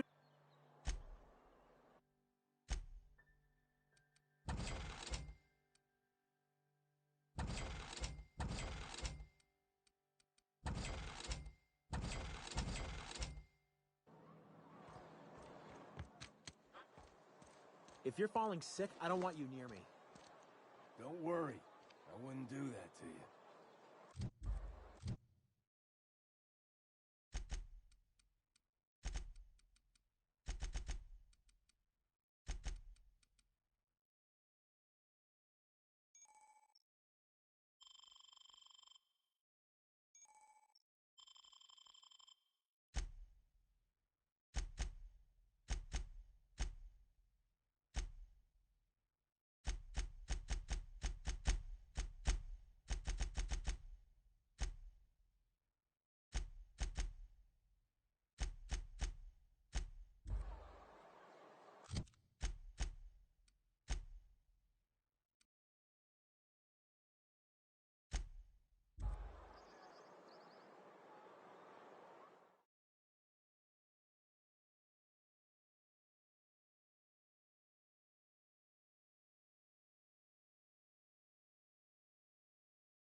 Is this your ship?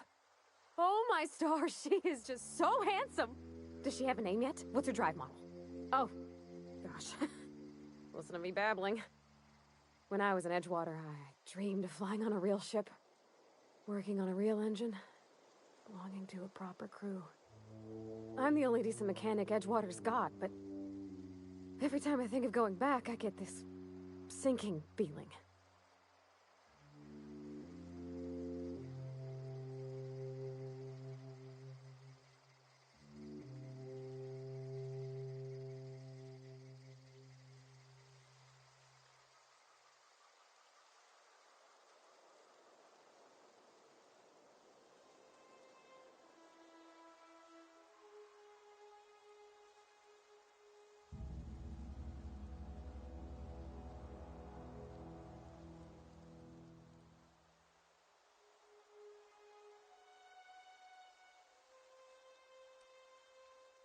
Well, it's kind of you to say that. And you're right. I wasn't happy. I want to ask you something, and you can say no. But can I come with you? I could tend to your engine. I know my G-valves for my catalyzers, and I can keep your ship singing. And if you ever need a pair of eyes watching your back, I can do that too. What do you think?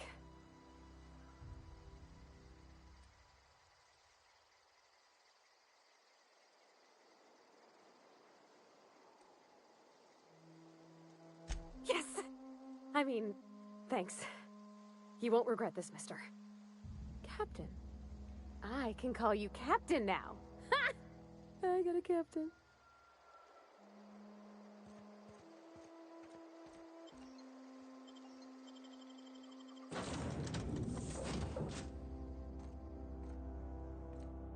Yeah, huh?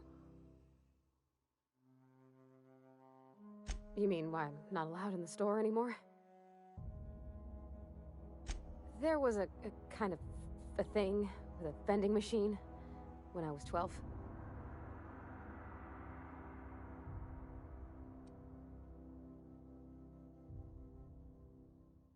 Sure, but folks got long memories around here.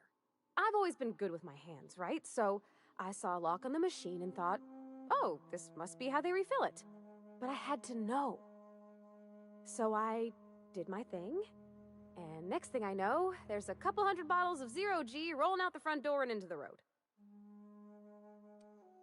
It's not funny. Right about then, a bunch of loaders came rolling in the gate, fresh off the Saltuna ships. And Mr. Thompson was up on the porch making a speech about how everyone would have to volunteer a third shift to get it all canned. Anyhow, you ever seen an auto loader run over a bottle of Zero-G? exploded all over Mr. Thompson. One bottle after another as the loaders went by. I was just shy of working age, so Dad had to pay all the damages. Moreau's still angry at me.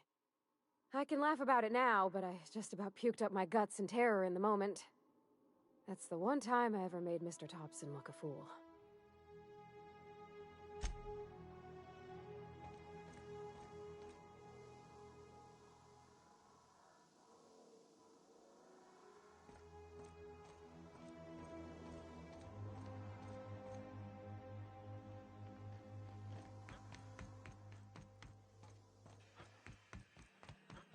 What can I do for you, Captain?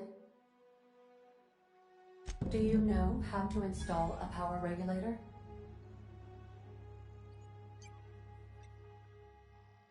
Outstanding, Captain. Your aptitude for engineering will prove invaluable in the event of another catastrophic engine failure. Our engine room is located behind you, across the cargo bay, up the ladders.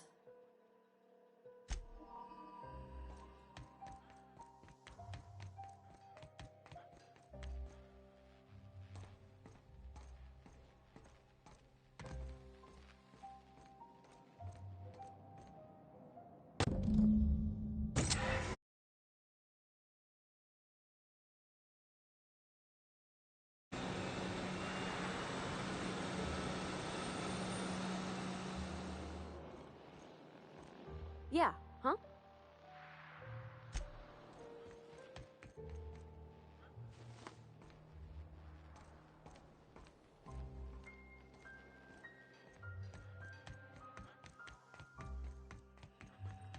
What can I do for you, Captain? All systems are operating within acceptable parameters. I am prepared to bring the unreliable into low-altitude orbit.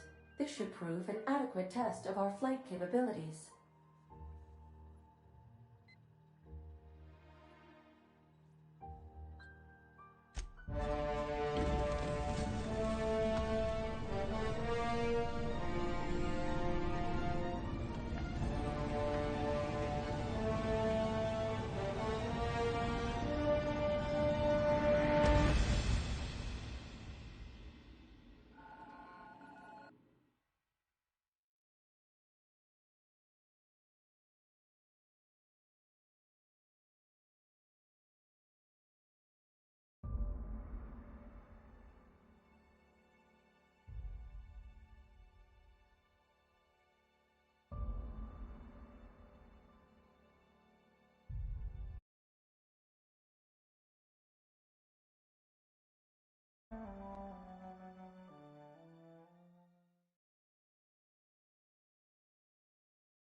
What can I do for you, Captain?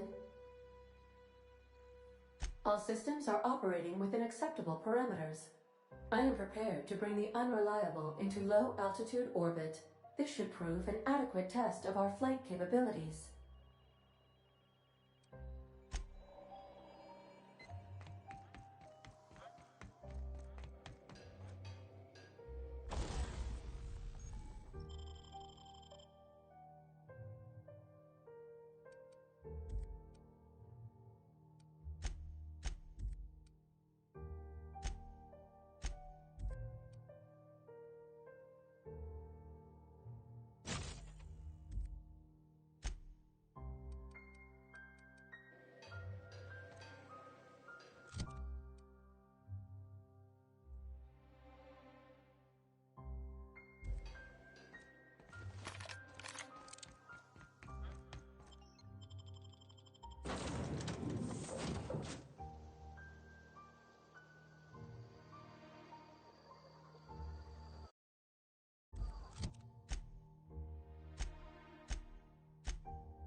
ever came out this far.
Wow, you crossed them all off, like some sort of heroic accountant running down a list. Teach me your ways.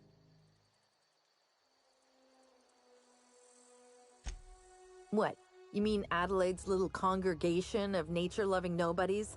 I could not possibly be less interested in them. You, on the other hand, you were a sight to behold. If I had half your skills, I'd be the greatest outlaw the coast has ever seen.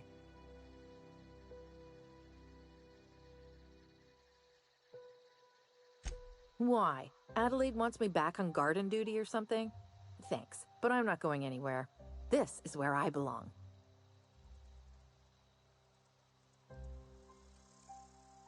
I'm great at clarifying. No. I insinuated myself into their company, see? And they didn't seem to mind one whit.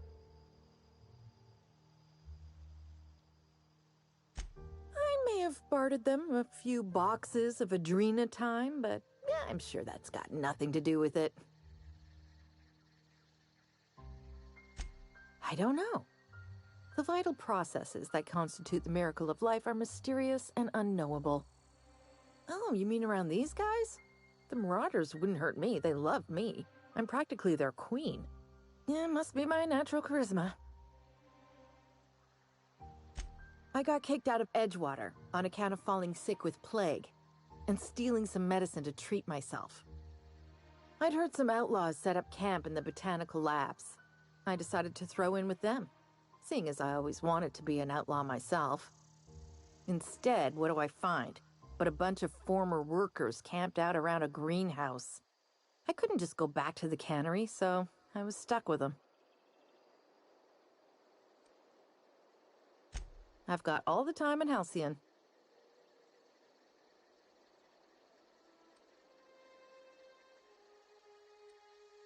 I doubt that. Nobody in that camp really cared about me.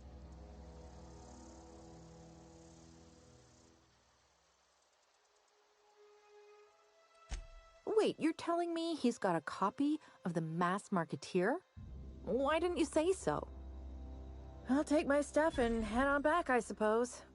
Grace is going to be glaring knives at me, so I've got that to look forward to.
Searching for repair bay. Error. Navigation systems failed. Unable to comply. I could probably fix that. I mean, if you wanted me to.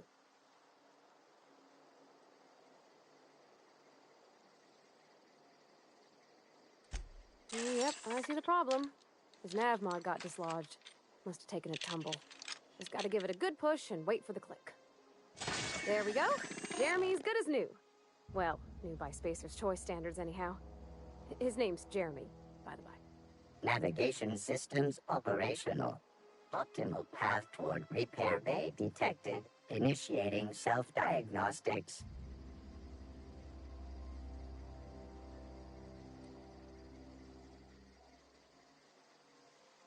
On account of I fixed him. And he's Jeremy on account of his helmet. It's like Jeremy, the officer in True Romantic Tales of the Space Guard.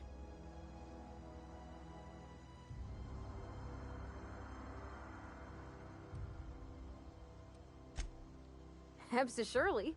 I make a point to watch every Tuesday night. Be more careful out there, Jeremy. Self-diagnostics initiated. Please do not disturb.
Hey, you hear about Wilson? Heard Marauders got in. Just between us, Wilson deserted. Lost his nerve. Ran off in the thick of night. You kidding me? Damn. Always thought he was made of sterner stuff. I think he was plagued. Guess he didn't want to die in the sick house. Plague? Ah, shit. I had some of his salt tuna. You moron.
Almost lost a finger in the cannery. Something to report? We pay by the finger. What do you have for me? Gil Antrim. Real name, Guillaume. Duly processed by a freelancer on behalf of Spacer's Choice. I remember him. He was just a kid last I saw him. Shame. I'll just need your signature here, here, here, here, and here. Got any more fingers for me? Mabel Burgess. Age 37. Right or left-handed? Let's just say no longer applicable. I remember Doc Burgess. Conducted my physical every fiscal quarter. Guess she couldn't keep her hands off her patient's medicine. Still one outstanding bounty. If you've got a finger, I've got the paperwork. Here we are. Bertie Cotton. Cause of death. Let's just say overwhelming physical trauma. Bert was the local preacher before Max took over. Always was quick to remind us that we all get what we deserve in the end. Well, that's all three. I must remember to requisition some more fingerprint ink. Here's all the compensation you've earned, plus a bonus.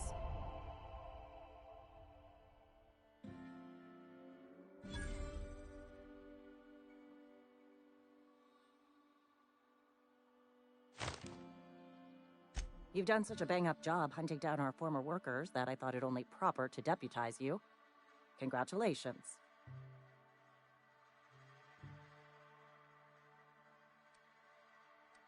Let me stop you there. It is official Spacer's Choice policy that all Marauders, regardless of prior affiliation to the Spacer's Choice brand, no longer qualify as our people.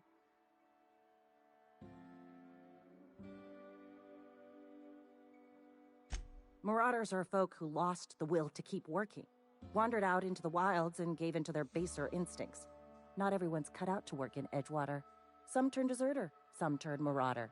None of them get my sympathy.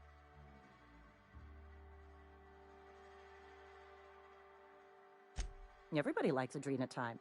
It is the finest medical drug ever developed by Spacer's Choice. Much better than that crap Anti-Cleo pedals. Sure, a little too much Adrenatime can bring out the violent animal in you, but if overdosing on Adrenatime turns you into a lunatic, you have only yourself to blame. Says so right on the warning label. Violent psychosis is a well-documented and legally accounted for side effect of Adrenatime. What's on your mind?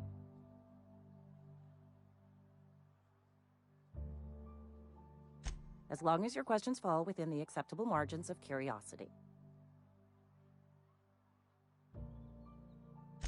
If this is a setup to a joke, you should know I've never found anything amusing in my life. I don't serve Edgewater. Edgewater and the entire region of Emerald Vale serve Spacer's Choice.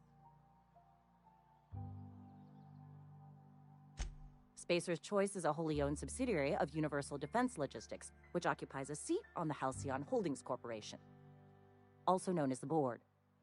I must admit it bothers me that you don't already know this.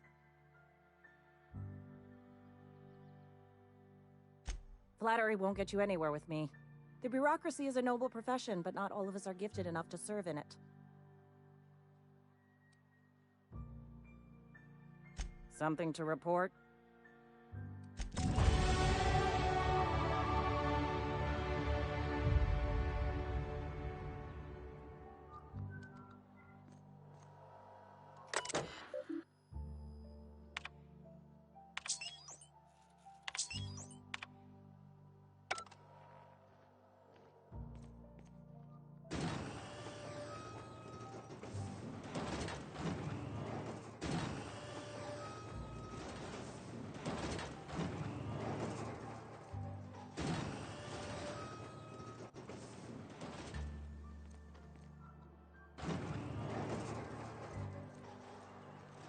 Almost lost a finger in the cannery today. At least you get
Where are we headed?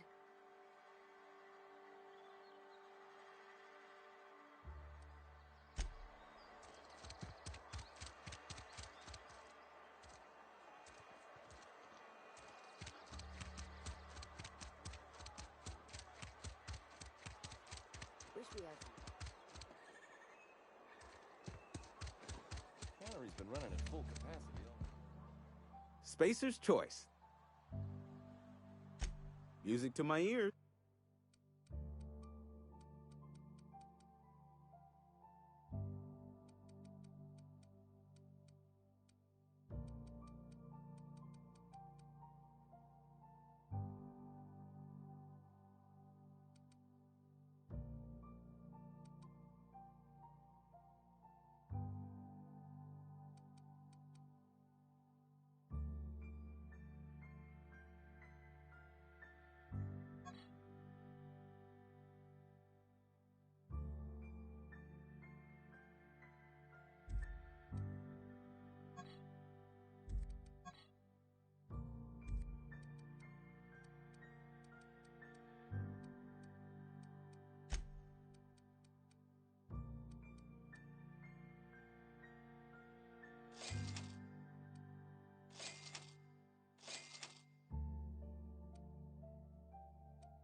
I hate you, vending machine.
I'm not in the lightest of humors right now. Didn't think she'd go back so long as Reed was still running the place. Something must have changed. If Adelaide's going back to Edgewater, we'll follow her. We didn't always get along, but I'm glad to know she's safe. What happened, anyway?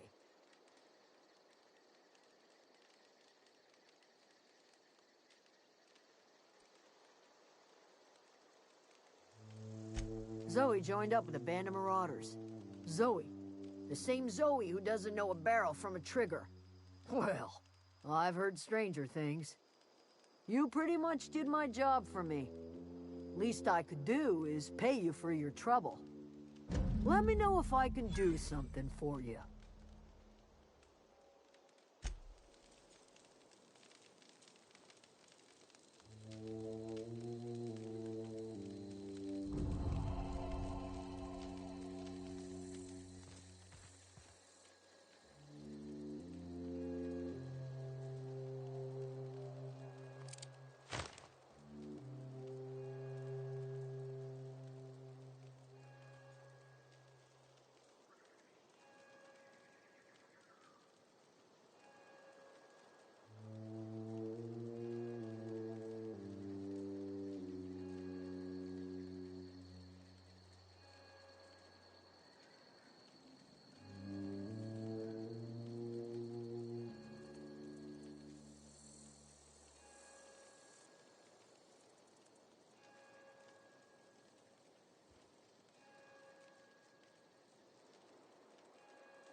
I hear Reed's leaving town.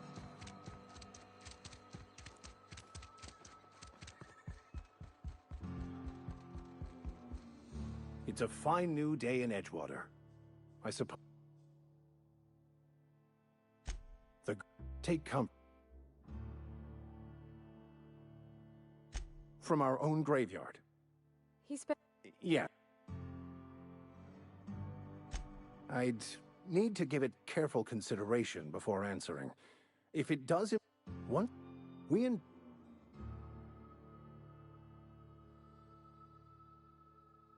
only to the feelings.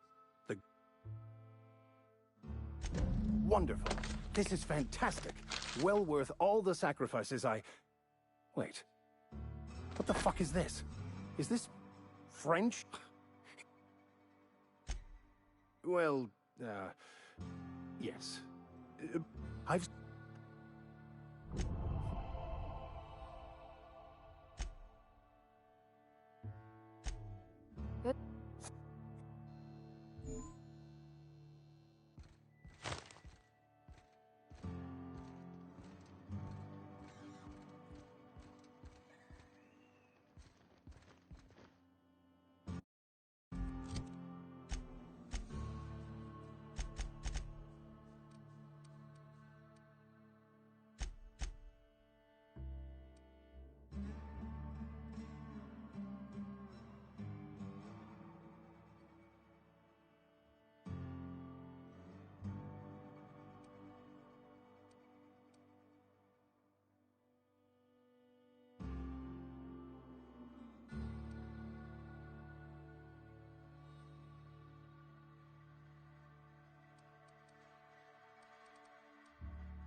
I find myself marveling at the complex simplicity of the Fibonacci spiral.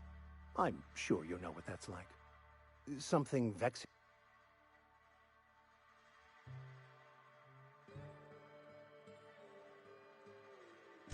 Nothing too out of the ordinary. Just your run-of-the-mill vicar with a violently enthusiastic disposition. That's what my parents called it. I grew up in a pit of a town, much like Edgewater. I was destined to be a laborer like my parents, but I was infected early with a need to solve the equation. My passion didn't sit well with them.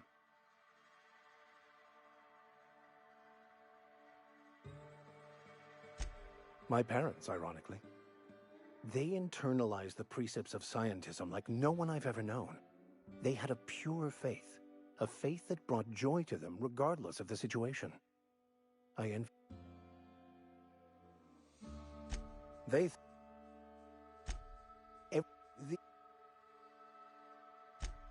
Some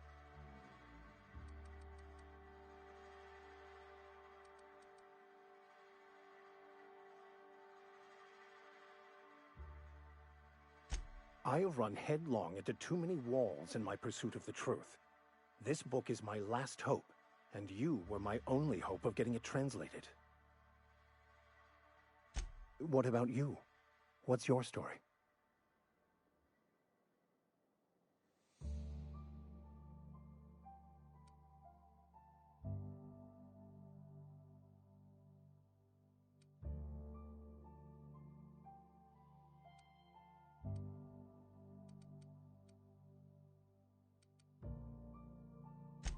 That's not...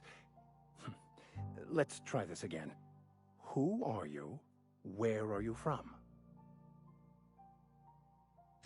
And how did he do that?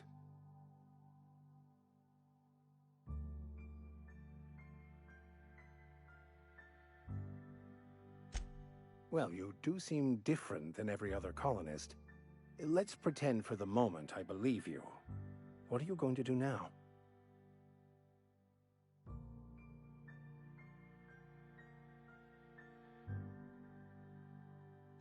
That seems a dangerous proposition. Why risk your life now that it's been returned to you? Oh, I see. You have my condolences.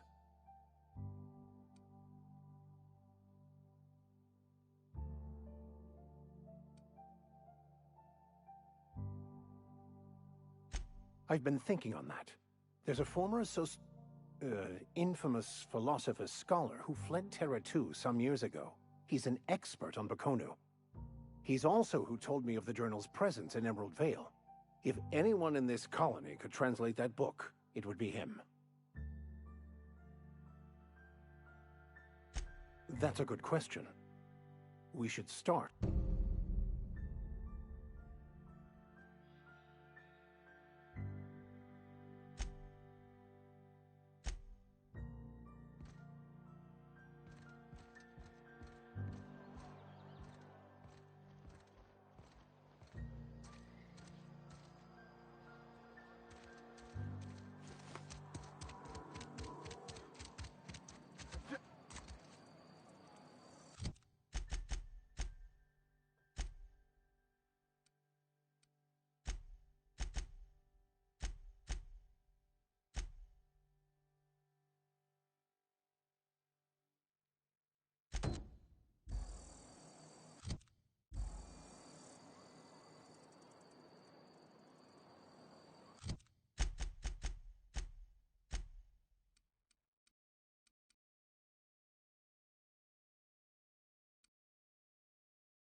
When I was little, we... Thank the law. I've been requisitioning backup for months. Guess the boss finally came to his senses. You ever swung a truncheon? Let me see your rifling stance. I want to make sure you're up to snuff.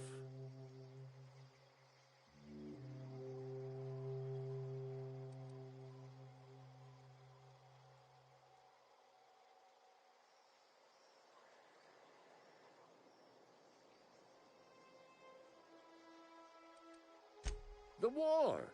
The coming apocalypse. Man versus machine. I'm talking about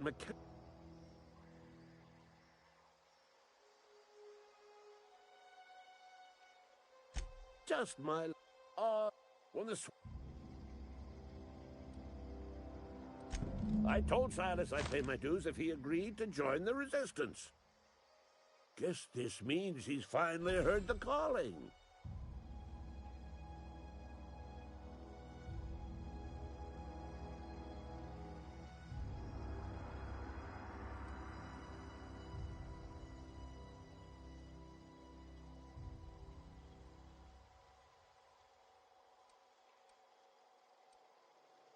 Mechanical repellent! A stroke of inspiration from the law itself. Here, I've been saving up a couple bits for just such a project. I've been gathering up a war chest over the years. Saltuna cans, mostly, some Spacer's Chaw, few bit cards. I'll reward you for your aid.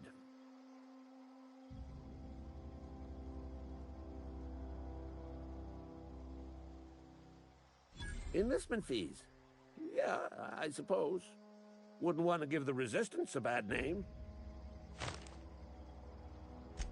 They have sent a scout, prowling around the junkyard just behind our beloved town. You did? Well, color me impressed, soldier. Wish I had a dozen recruits with your gumption. You're a passing fair soldier, I will confess. But you are one, and the enemy is legion. What you need is an equalizer, a weapon to strike fear in their cold, mechanical hearts. Cantina, lavatory, behind one of the toilets. That's where I've kept it hidden all these years. Sharp, ain't it? The lavatory is the very... on the...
Yes, Mr. Thompson.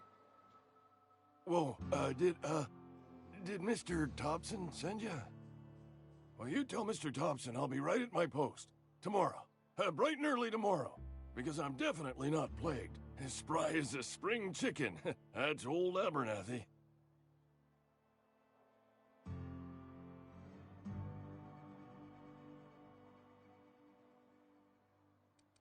You some sort of wandering alienist?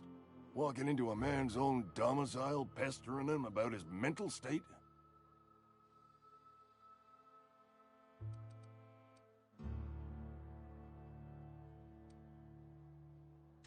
Silas knows, doesn't he?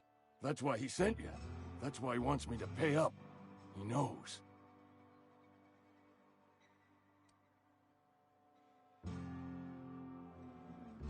Sounds like he's already told you. You may as well hear it from me. I'm dying. I'm not long for this world.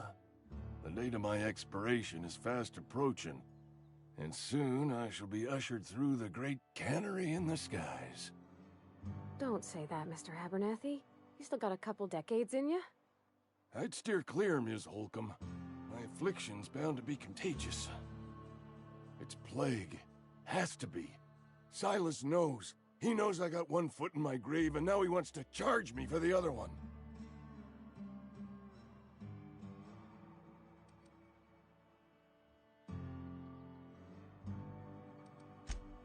You are?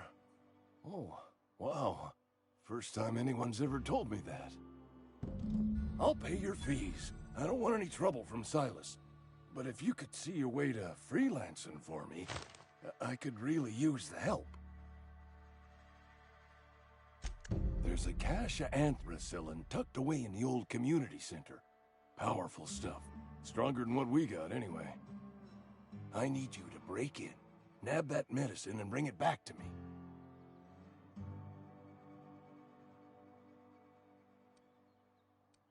You oblige me with your haste. I think I feel the plague spreading. Oh, Lord, it's in my spleen now. I can feel it.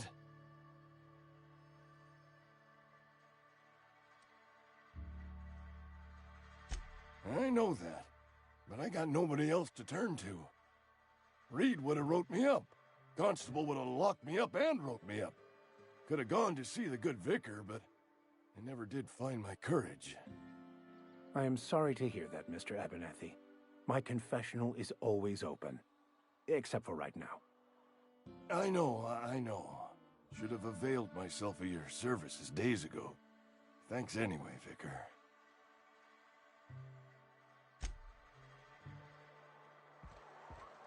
You're making a mistake working for Abernathy.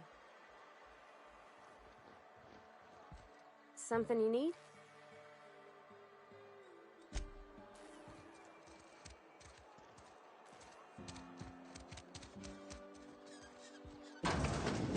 I cut my... Please don't touch anything. Your hands are probably crawling with germs. Physical hygiene recapitulates moral hygiene. Cleanliness is next to lawfulness.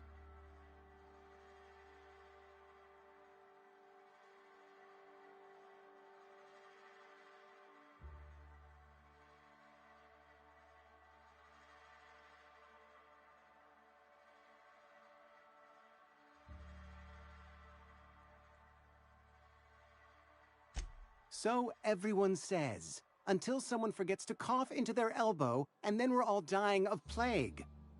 I'm Conrad. You will report to me if your hair fails to meet Spacer's Choice aesthetic standards. You will also report to me in the event of your death, whereupon I will clean and prepare your remains for interment. Ah, gravesite fees. Silas and I had talked about this at length. I thought I'd made it clear my pecuniary situation precludes the necessary restitutions. As broke as pie crust, friend. Bidless, indigent, destitute. I simply cannot afford it. I am a blemish on the prosperity of our fair settlement.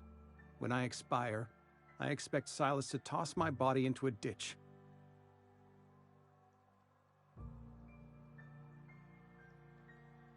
With what? My own blood? Tell Silas I can't afford to pay, and that I fully expect to have my medical rights revoked for this dereliction. With my apologies.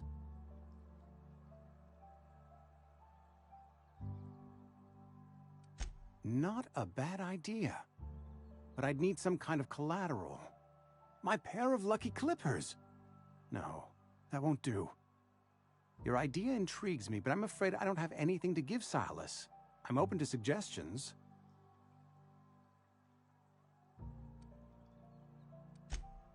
Much obliged.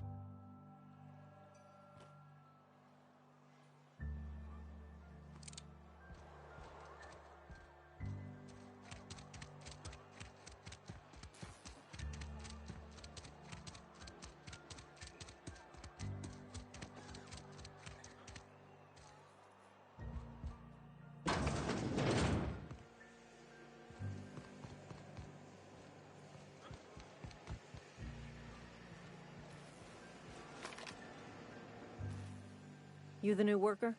Whatever. Make it quick, Tenderfoot. I'm busy.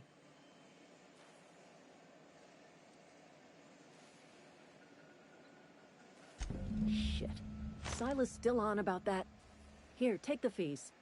I'd appreciate it if you didn't tell Reed I was late on my payment. Because they're not my fees and not my gravesite. Guy I worked with shot himself. I paid the bill.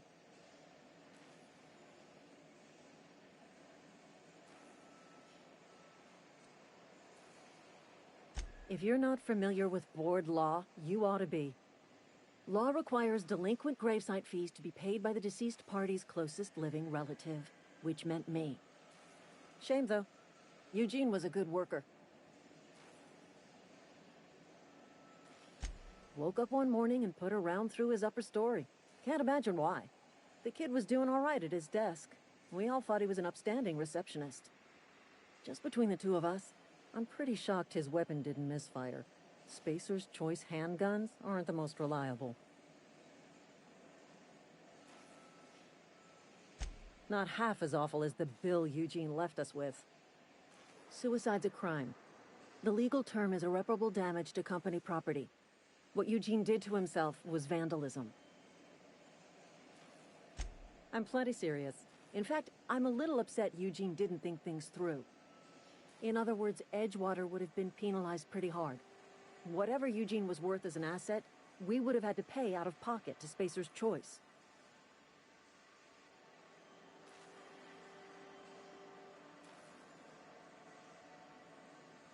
Well, excuse you.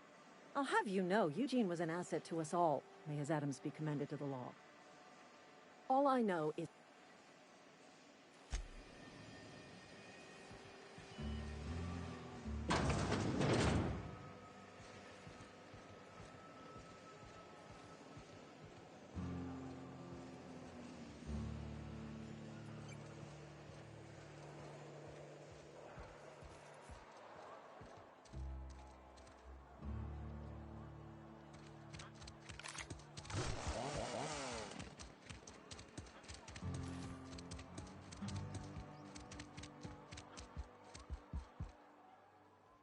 What can I do for you?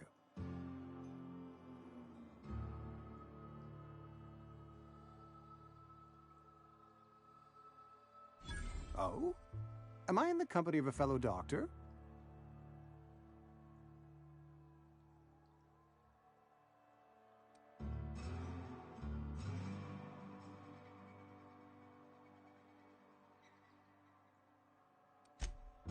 I am a Spacer's Choice certified surgeon, and if you must know, I can stitch a severed thumb with a 58% chance of avoiding gangrene.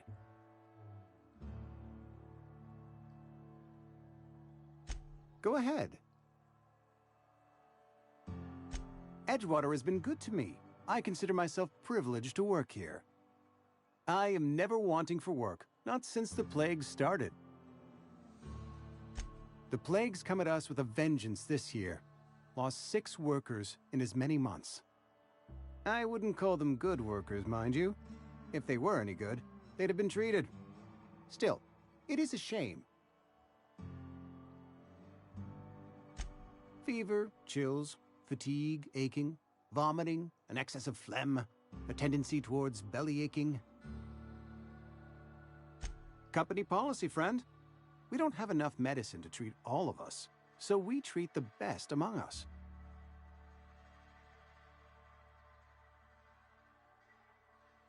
We're a sensible people.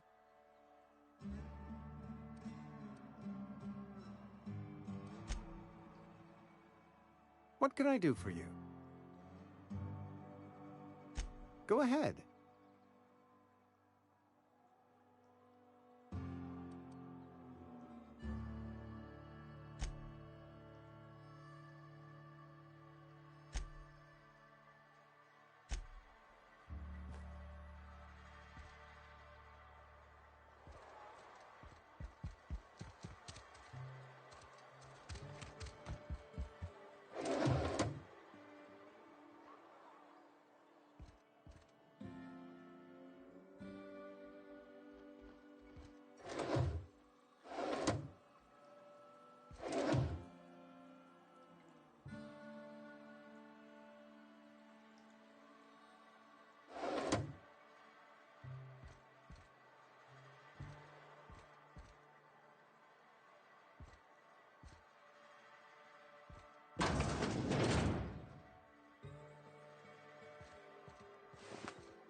What can I do for you?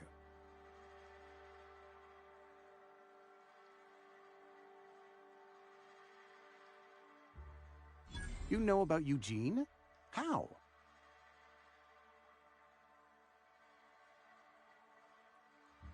Then, you know Phyllis suggested selling off Eugene's gold teeth. I didn't approve of the idea then, and I don't approve of it now. Eugene's golden teeth were a family heirloom, representing 3 generations of poor dental hygiene. He took them to his grave.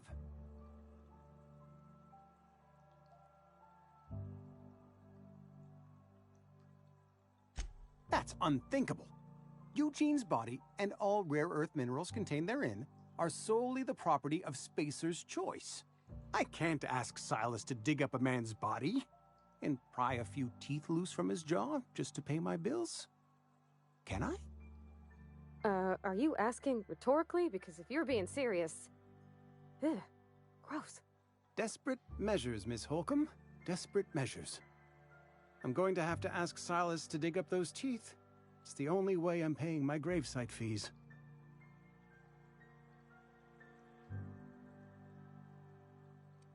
Here you are. Gravesite papers affixed with my signature and an IOU.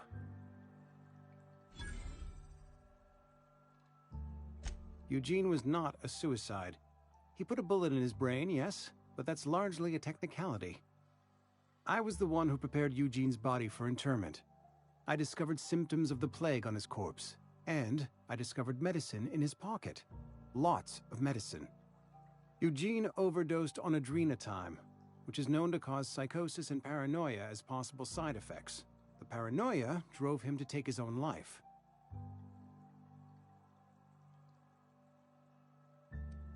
We can all thank our lucky stars that young Eugene was hopped up on medication and suffered its predictable side effect. I included it all in my official report. I'd like to think I saved Edgewater a great deal of money. We never could have paid the fines associated with a suicide.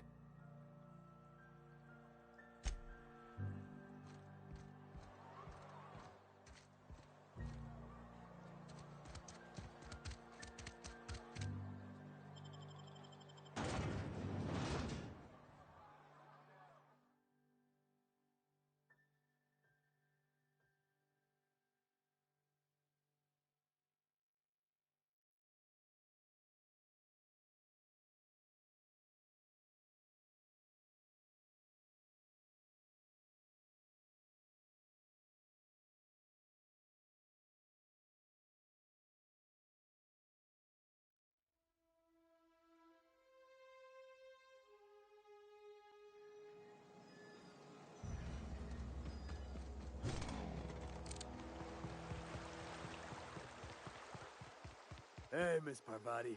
Come. Lovely to see you about, Miss Parvati. Things going all right, Silas? Been keeping him careful and true, miss.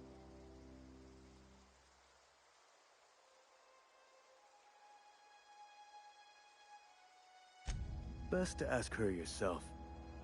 My dad's buried here. Silas watches over him when I can't leave the house. Oh. Well, thanks.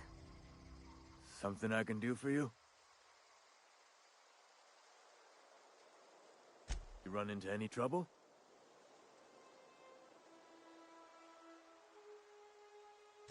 Reliable work from a freelancer. That's gonna take some getting used to.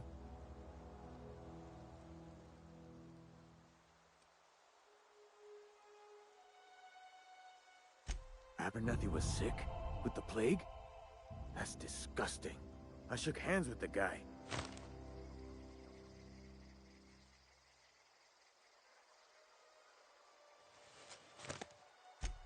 What?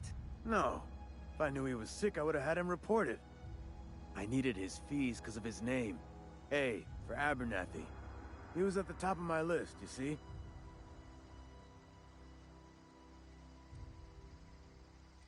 And I'll buy you a drink sometime.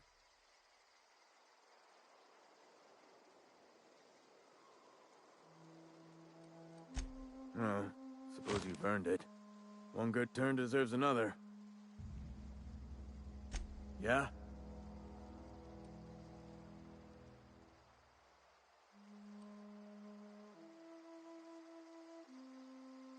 The colony ship? Are you talking about that old rumor? Some great big starship packed full of colonists what got lost in the aether never to be found again? Ain't heard that one since I was but a stripling. Can't say it was terribly convincing far as rumors go. There a reason you asking?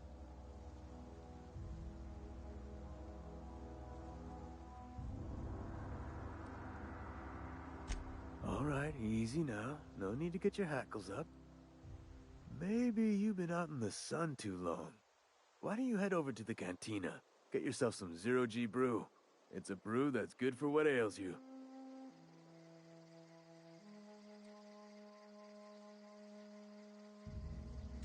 Look, I don't know what's got you caterwauling about hope this and colony that, but you need to stop, or there's gonna be trouble.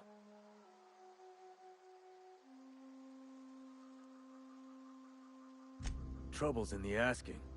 Board don't much care for folk running their mouths, spreading hoaxes and the like. Frankly, neither do I. Something I can do for you? Yeah? What about him? Well, yeah. It's what I'm contractually obligated to do. What's this about?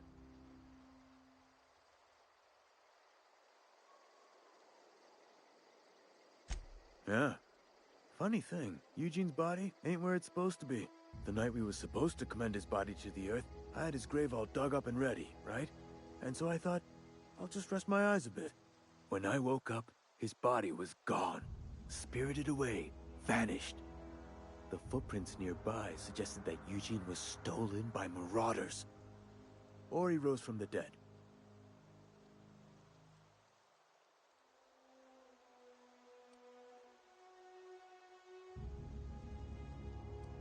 Let me know if you find anything.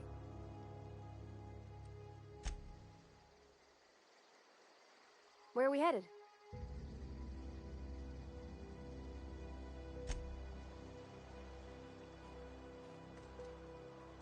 I could spend hours reflecting on the secret. So,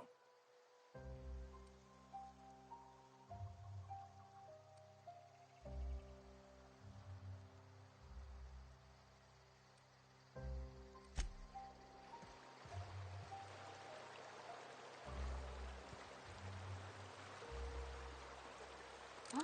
What? I wasn't dozing off.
Where are we headed?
Been eating nothing but salt tuna for a year.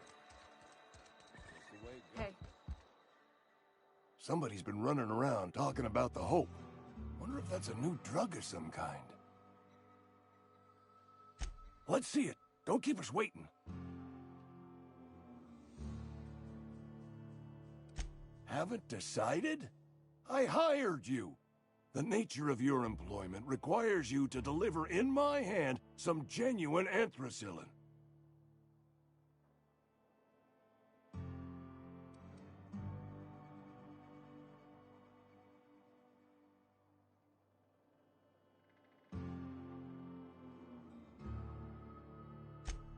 You're right, it is. Can't blame a mercenary for trying to make a profit. Something you need?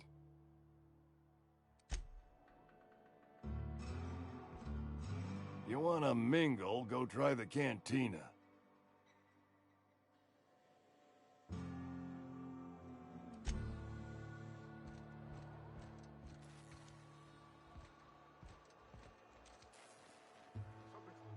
Excuse me. I'm Esther Blaine, Spacer's Choice Actuary. I overheard your talk with Abernathy. I hope you're not thinking about getting him that medicine. Abernathy is a well-known hypochondriac. Anthracillin is wasted on him. You're better off selling it to me instead.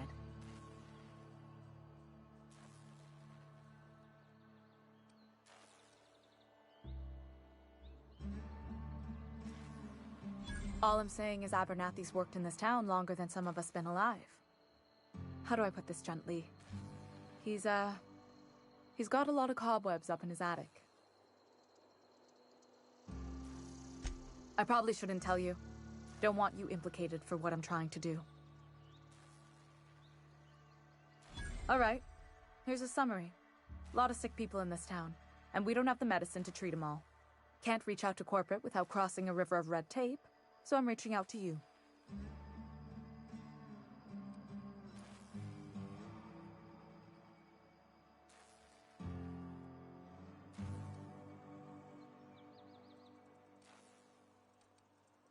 That's all I can ask of you.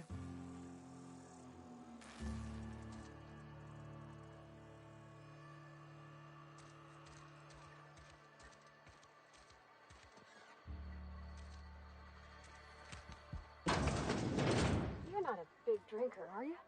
The latest report? Only the part that said we ain't Hey. making our quotas. I don't have If time only for this. McDevitt's folk hadn't Move along. abandoned us. Cannery could use those extra hands. Oh, I almost forgot. I'm contractually obligated to recite company slogans to any visitors. Plague got you feeling woozy? Get yourself boozy with Spacer's Choice. Go ahead.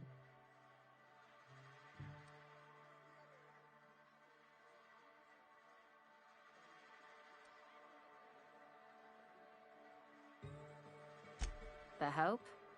No, I've never mixed a drink by that name. I could get you a rum and something if you like. Wait, no, never mind. We're all out of something. You feeling a bit flushed? Look, why don't you go set yourself down in the corner before you get all tangle-footed?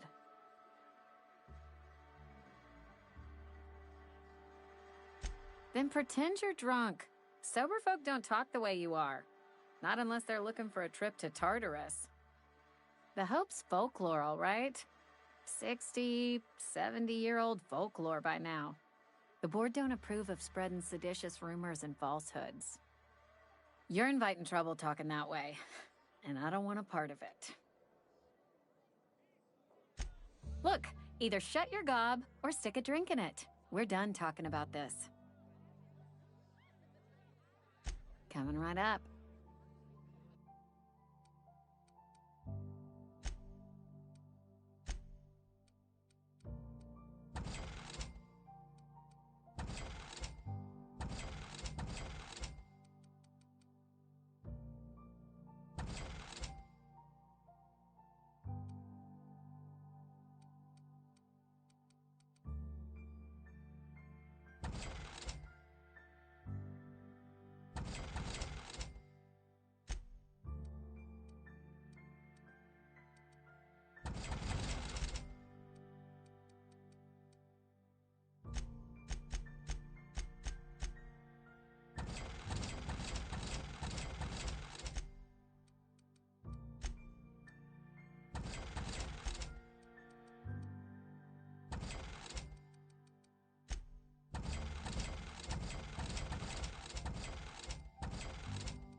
gotta keep our heads up.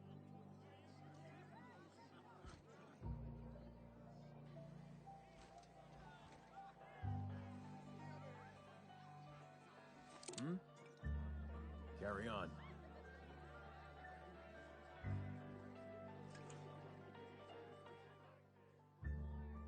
Never seen you here before. You a visitor? Welcome. On behalf of the Spacer's Choice family, let me welcome you to, where am I again? Edgewater, Jewel of the Vale. May the law bless our beloved cannery. Productivity. That's the one. Yep, that's us. Productive.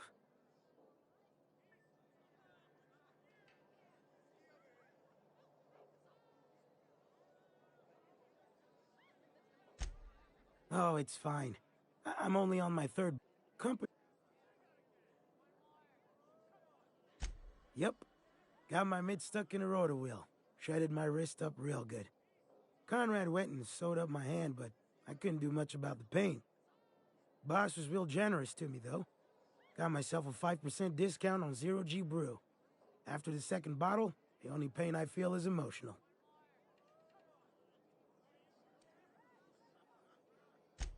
Hey, Conrad's a surgeon.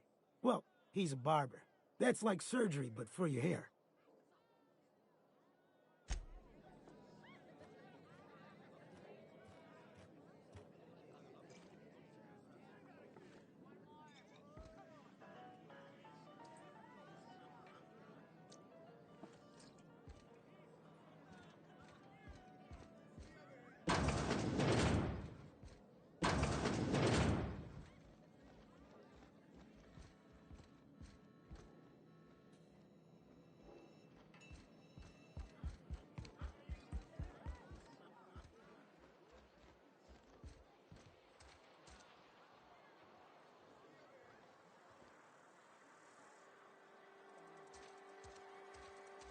Another day at the cannery. Huh? What was that? Get behind cover!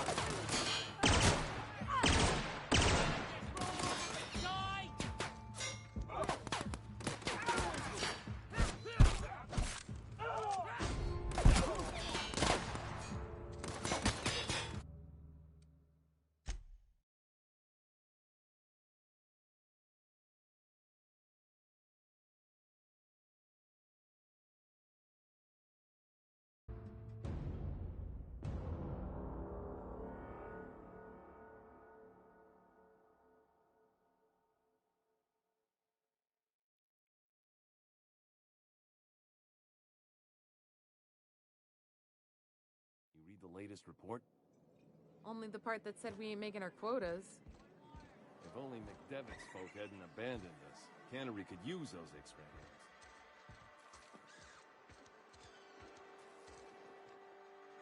Colony ship. Plague must have gone into their brain matter.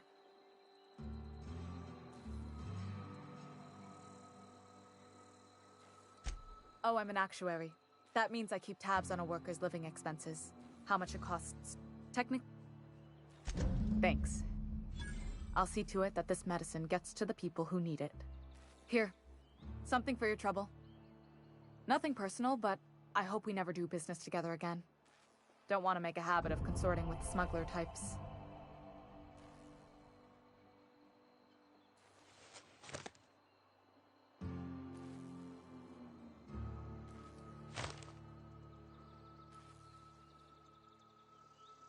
You do have some cheek on you.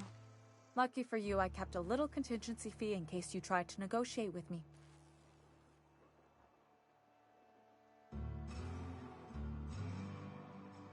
Somebody deserving. Silas on account of him being out in the cold. Amelia seeing how she's around people all the time. Anybody in the sick room?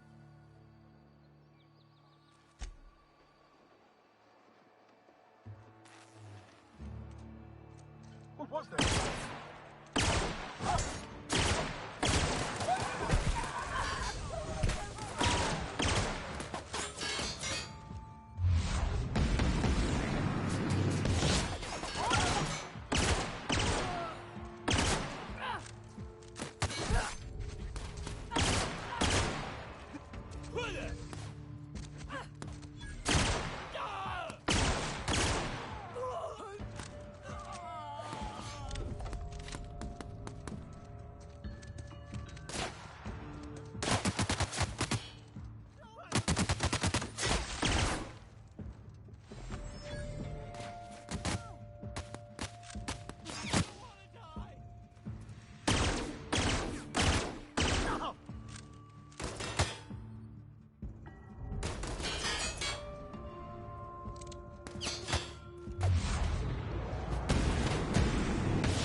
mess with me. Ah!